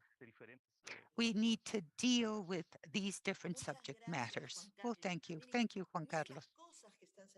Look at everything that we're hearing here. Maria Pia spoke about the topic of the platform of indigenous organizations, these organizations that unite for accountability purposes. And something key that Juan Carlos just spoke about is transparency, legal transparency. What is happening? Aldo, you told us at the start. Now, please tell us more. Thank you, Fabiola. Amazon Investors is an impact mission to protect and regenerate the Amazon and to improve the life quality of the indigenous peoples and local communities. And this is done mobilizing funds towards these geographies that are difficult to have access to. And as we've already said about this, the barriers, in other words, there is a lack of knowledge of how to invest in the Amazon region and different locations, which are isolated locations. And this is done, as I said, channeling capital, but also investing our own capital. In other words, this means that we believe truly that to invest in indigenous communities, in indigenous enterprises makes sense. They can work, and we understand and we can handle the risks.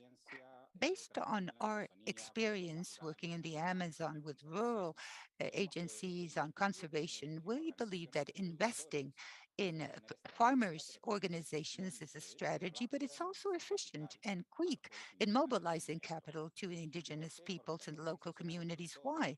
Because the farmers, the co-ops, and the associations add thousands or hundreds of thousands of small farmers. And if this is done in an innovative manner, and this is what we provide, we can create real impacts concerning the protection of nature. What we're offering are impact credits to incentivize conservation, regeneration, and of course, governance as well. And how do these credits work? We link the credit interest with concrete impact objectives, which have to do with the conservation of primary forests, degraded areas to improve gender activities of these enterprises together with these organizations. And our agency, taking into account and understanding the issues and the difficulties and the different geographies, we're able to invest small tickets, small credits, but also mid-sized ones as well. But we are able to reach to those small organizations that do not require many funds that maybe for other investors it's quite costly. No, we can reach those organizations because we know that they have a large potential, which is what usually happens with the indigenous enterprises. Thank you. Thank you so much. That's it for me for the time being, Fabiola. Thank you, Aldo. This is so important to adjust based on the sizes, small loans, mid-sized, large funds. We need to truly understand things so as to provide these funds. And I see now the next speaker, Mareke. What else can you say from your perspective? What can you contribute with regards to what you're doing at present? Well, thank you, Fabiola. In English, so anyone who needs to switch to translation, please do. It'll flow more easily for me. So to explain a little bit who Triodos is a sustainable bank in Europe. We were founded 40 years ago, and with the mission to demonstrate how a bank can be at the service of society and the planet, rather than the other way around of putting society at the service of the bank and extracting from the planet. So we are a very mission-driven institution. And we have banks in 5 countries in Europe, and we have an investment management arm, that's where I work, where we finance sustainable projects and companies in Africa, Asia, and Latin America. A lot of it is microfinance, but also renewable energy or fair trade, organic farming. With regards to the question, how can we make more financial flows go to nature and indigenous communities? We have done nature financing in Europe through our banks, financing nature conservation organizations and also some restoration projects, primarily in the UK more recently. In the global south, we have not financed nature to date. We have financed smallholders, which I think gives us an important skill set to channel financing to rural communities in the smaller amounts that they are able to absorb.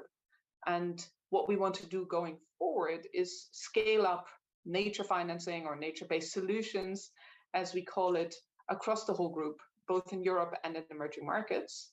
And especially for the emerging markets or developing country piece, for us, it is very, very important, in line with the mission and DNA of Triodos Bank, that we take a holistic approach and we finance those projects that are not only looking for carbon credits, which is a big driver of a lot of investors to move into the space, but that are equally focused on biodiversity and on the well-being and the benefits for local communities. So for us, those are really three values that are equally important.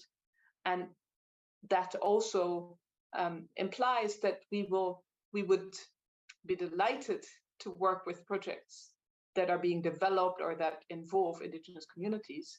And we have a very strong environmental and social framework. So we will put a lot of focus on engaging with such projects in a way that respects and support the values and the aspirations of those communities, which I think we'll get a little bit more into how to do that as a dialogue. I certainly don't have all the answers, but that as much as an introduction in terms of what role Triodos wants to play in this space. Muchas gracias, Mareike. Y fíjense, Thank you, Mareike. To all of you that are accompanying us, the privilege that we have here. On the one hand side, we have Maria Pia and Juan Carlos that address the perspective of the indigenous communities and the different agencies. And on the other hand, we have Aldo and Mareike that say investors are ready. We're searching for these channels. We're searching for the means and we're doing things. Hence, how can we connect both worlds? And I believe that Juan Carlos and Maria Pia have told us key things. The indigenous have our thoughts, we have our forests, we organize ourselves. And Maria Pia says we organize ourselves through a platform. Not only do we have this platform in our country, but in different countries. So what can we do? I want a dialogue between Maria Pia and Juan Carlos. Now, how can investors, in other words, what's the message to convey to the high levels of this world, to the Mareikes of this world, to understand, for them to understand what the indigenous people's needs, which are the bridges, which are these indigenous traditions, not the guarantees that they're understood in the conventional world, but how can you manage, Maria Pia and Juan Carlos, these subject matters? I believe, well, thank you so much for the question, Fabiola. I believe it's relevant to always feel empathic. There has to be empathy on both sides. So here there are different parties. First of all, there is an interest to have access to resources. That's key. But there is also an interest to have access to resources in a respectful manner and for these resources to be useful towards the agenda of these territories. Hence, we have to differentiate that every need is different. Yes, they can all be indigenous peoples, but within different contexts. Hence, the resources in a certain way needs to be thought of as being flexible, which is different to giving it to an enterprise or giving it to a micro enterprise, which is a non-indigenous enterprise in different contexts. Hence, I believe that we need to have a certain cultural degree of flexibility. I do not believe that the indigenous peoples and the organizations, they're not saying that there is no accountability. They're not saying that it's a blank check. No, that is not it. Nobody gives a blank check to anyone. It means that things need to be more flexible, less rigid with regards to procedures and what is known as the procurements. In other words, taking into account the specificities of each one of these organizations. This on the one hand side, and on the other, it's important to create the capabilities and to create environments where the investor within their own investment dedicates an amount which is for the creation of capacity building, strengthening of the institutions, convey learnings, lessons learned to these organizations. In other words, there's two faces of the coin to understand that both parties have needs and both parties need to follow certain procedures. How?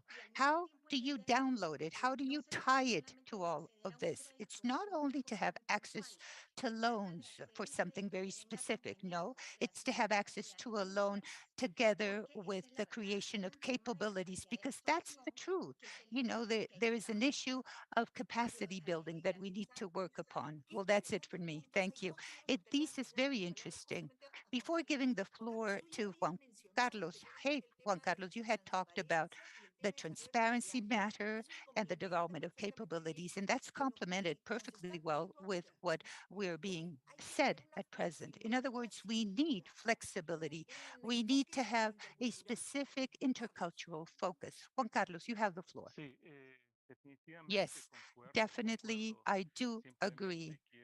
I simply wish to say that this is the aperture that we need. Through this path, we have been criminalized within different contexts when we claim certain things. You're only here to request, you're protesting, you're always reclaiming certain things, but there is a context. So when there is empathy, it means that you're going to hear me out. You're going to hear me out with respect, and you're going to hear which is the cultural vision, not only of one people, of millions of people. We are many that can build processes and can go through this journey and provide solutions. And that's where we see respect. Of course, conveying different things. Maybe certain things do not work, but we're not going to stop there. We need to build, we need to convey the trust. You listen to my territory. I respect you. I show you. And much of this has caused pain. It has created mistrust for different reasons. It's not our fault for a geopolitical issue from a specific location or a crisis, and we make others guilty. No, we have to have much clarity on this. Bajo esos principios, yo creo que hay que under those principles, I think that we would have to sit down at that table again and build the trust, because we shouldn't, with work, with trust, with empathy, and everything being discussed here will lead us to the next step, which is to build and to invite the rest of the entities that wish to join, because there's a common goal, right?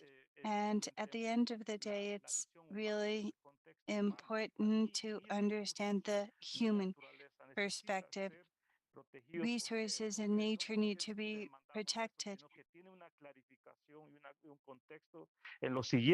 because of the context.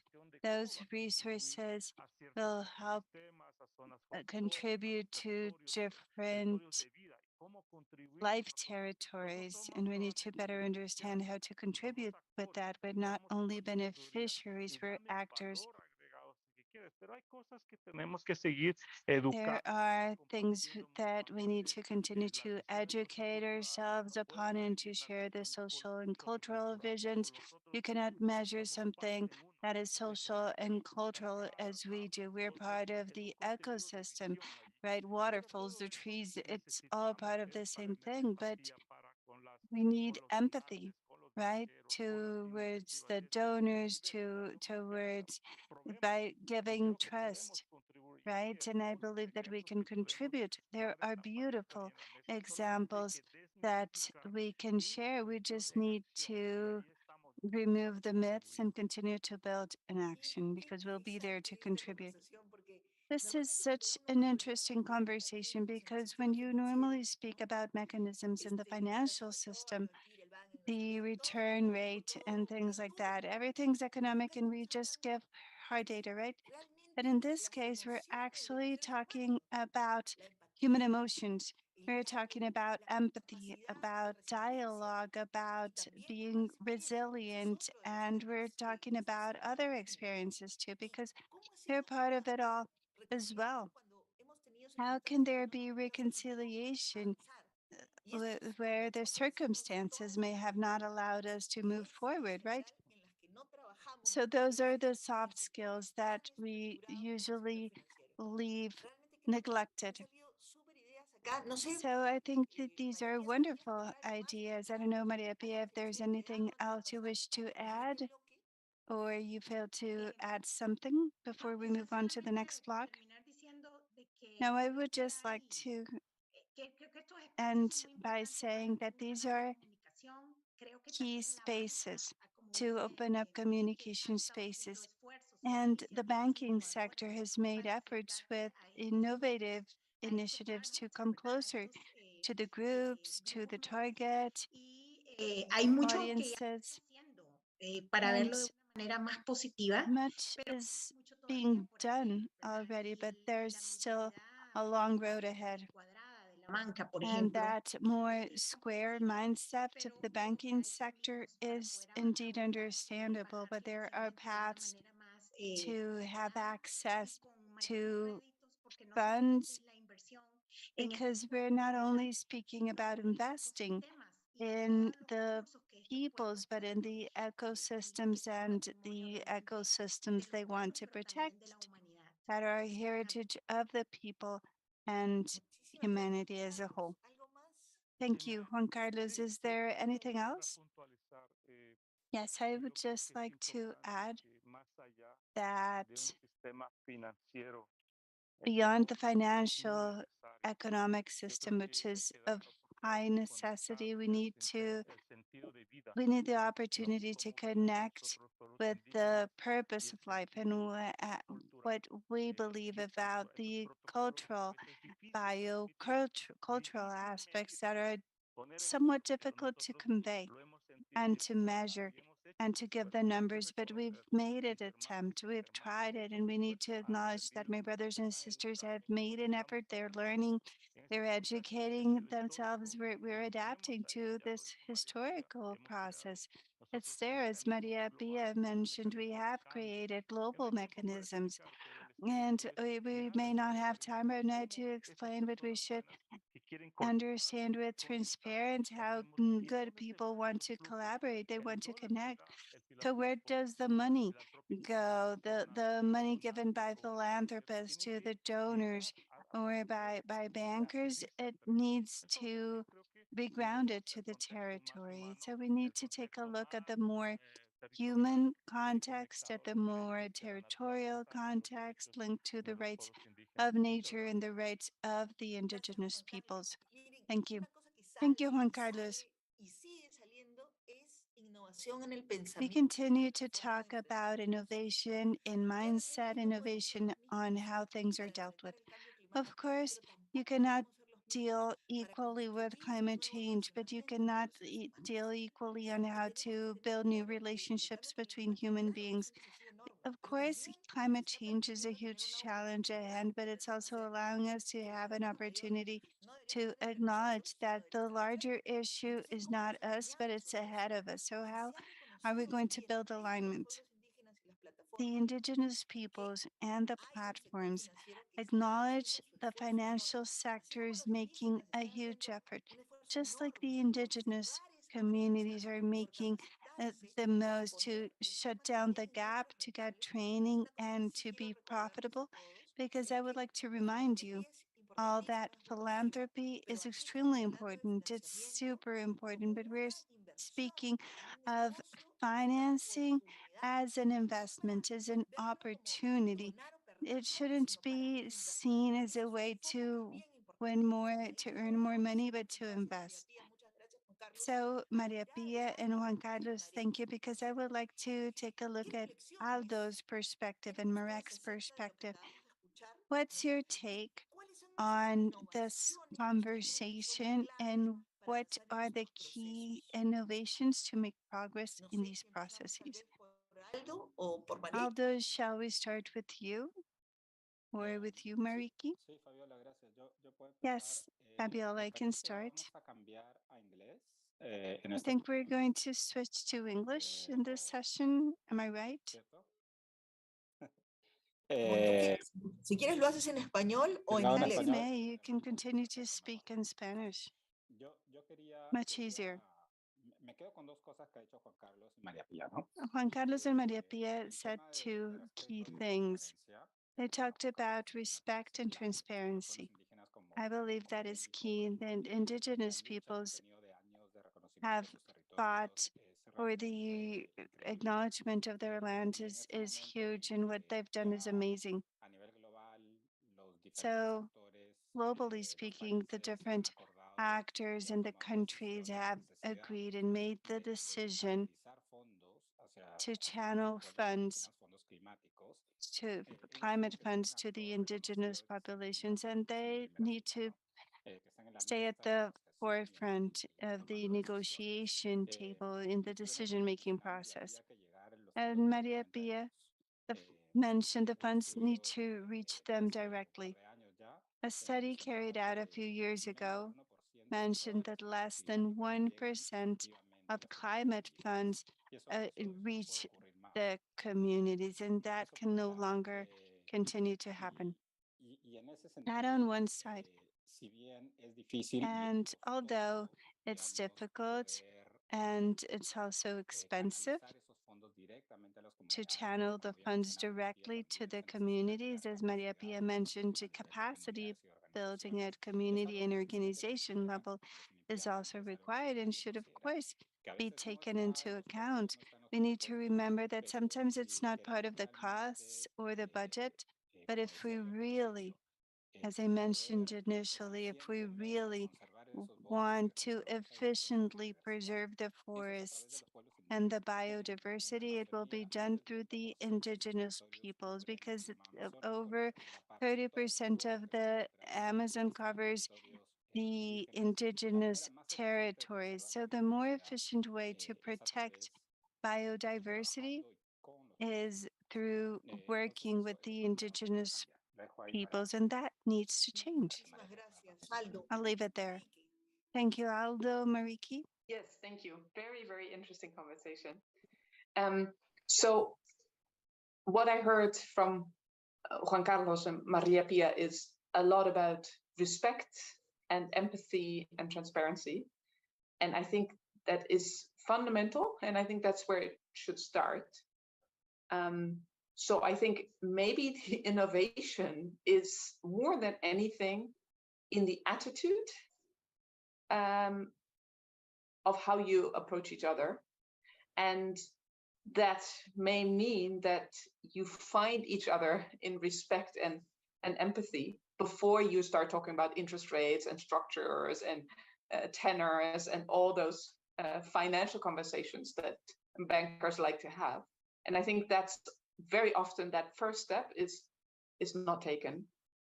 It may also mean that, as Maria Pia rightly mentioned, that the financial sector is quite cuadrado.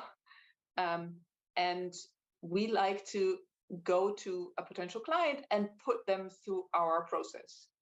And that may not be the right approach. If you really want to be respectful, you also have to be respectful to the fact that your process may just not be it's not on equal terms, right? If you impose your process on someone else. So I think an alternative approach would be to come together and say, let's together define the process that we're going to go through. It does need to meet a lot of requirements that we have to deal with on our side, but let's construct it together. So I think that's all the starting point, and that all sounds beautiful.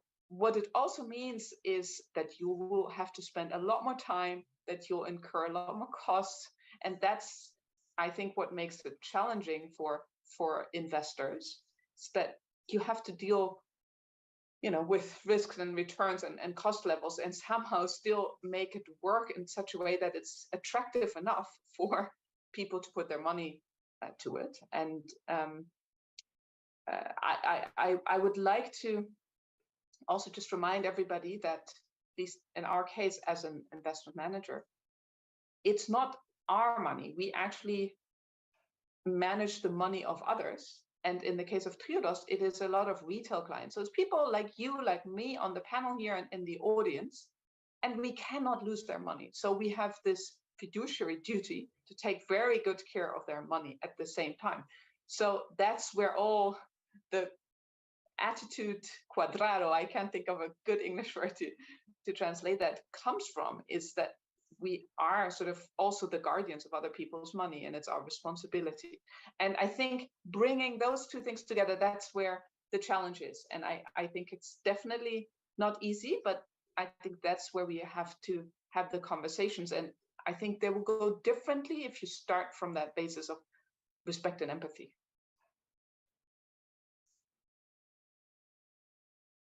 Es genial esta conversación. La verdad es que hablar con gente que trabaja en el sector financiero. This is an amazing conversation because we're talking to the financial sector about empathy, about reading risks differently.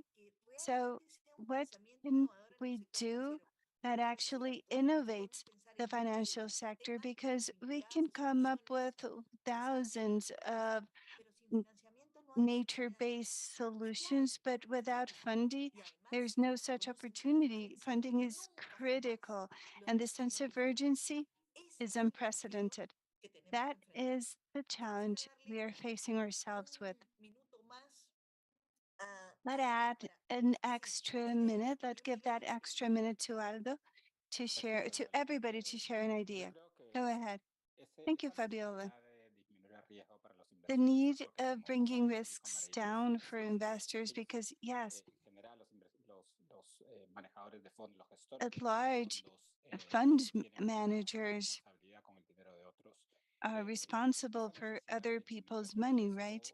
So the need to reduce the risk. En paralelo, tiene que haber una disminución de riesgo para los pueblos should in tandem reduce the risk for the indigenous population.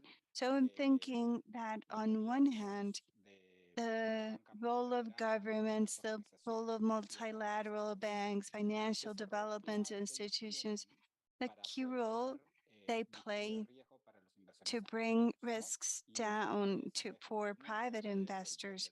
And it has been, the solution is blended finance. Capital is required to reduce investors' risks.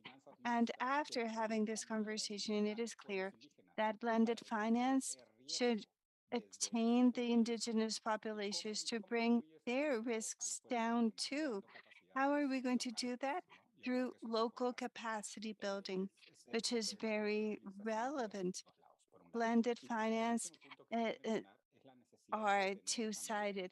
And I also wanted to talk about the need of having specialized organizations that may create a bridge between the two worlds so they can move capital, knowing how and where to invest by understanding the culture, the language, and the way indigenous people live their cosmovision, right?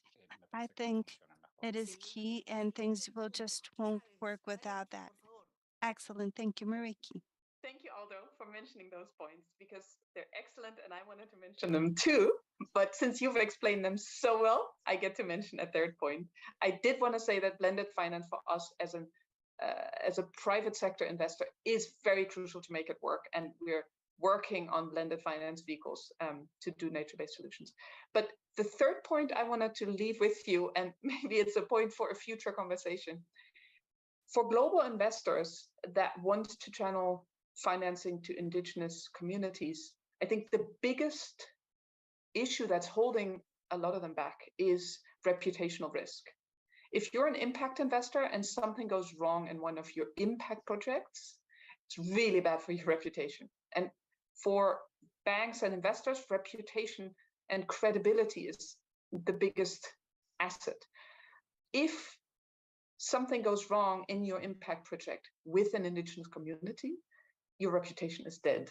And there are plenty of media and NGOs that will bash you really, really hard if something goes wrong and it involves indigenous communities. That's why I think a lot of global investors actually are well-meaning, but say, let's stay away from that because that risk is hard to eliminate. There's always a risk that things go wrong. And if it were to happen, the consequences would be too damaging. So I think that's a dialogue we should have.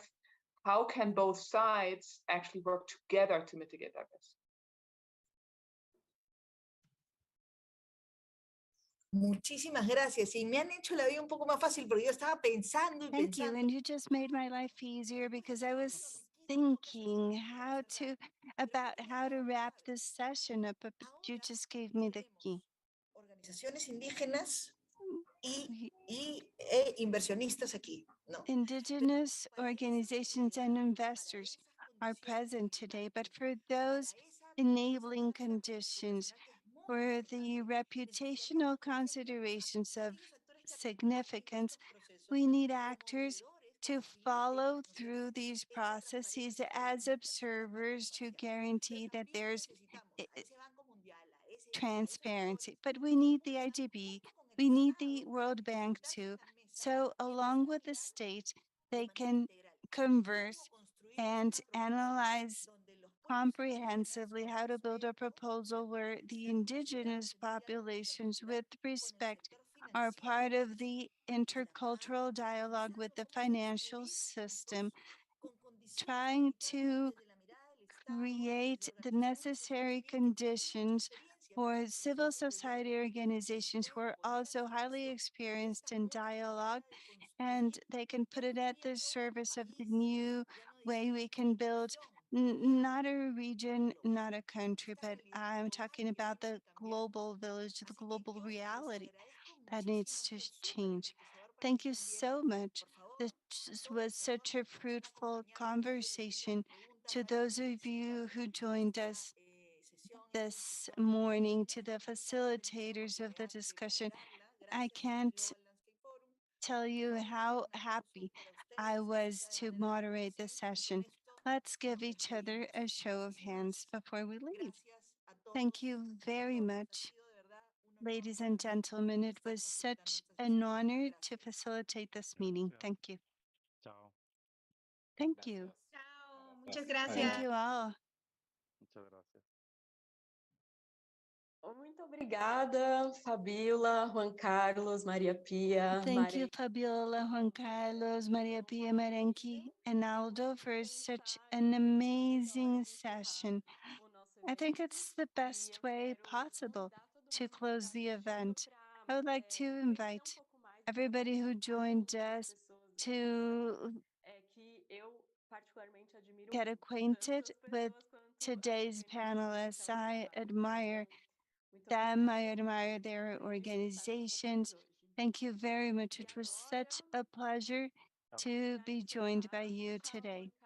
Tchau, Fabiola. Bye, Juan Carlos. Bye, Fabiola. I am so grateful. To close today's event, I wish to thank our partners who made this event possible. The Luxembourg government through the Sustainable Development and Climate Ministry and the Ministry of Finance of Luxembourg, as well as the International Climate Initiative, Nuclear Security, and Germany and Government of Germany. Thank you very much. I also want to thank the Global Landscapes Forum team in the backdrop, the technical team. I want to thank the interpreters. I want to thank everybody for making this event possible. I also want to thank our online participants. I hope you enjoyed and you found inspiration in seeing all these people working differently, fully committed to improve the ecosystems into the future. I hope you have a great weekend. We'll meet in GLF Nairobi in October. Thank you.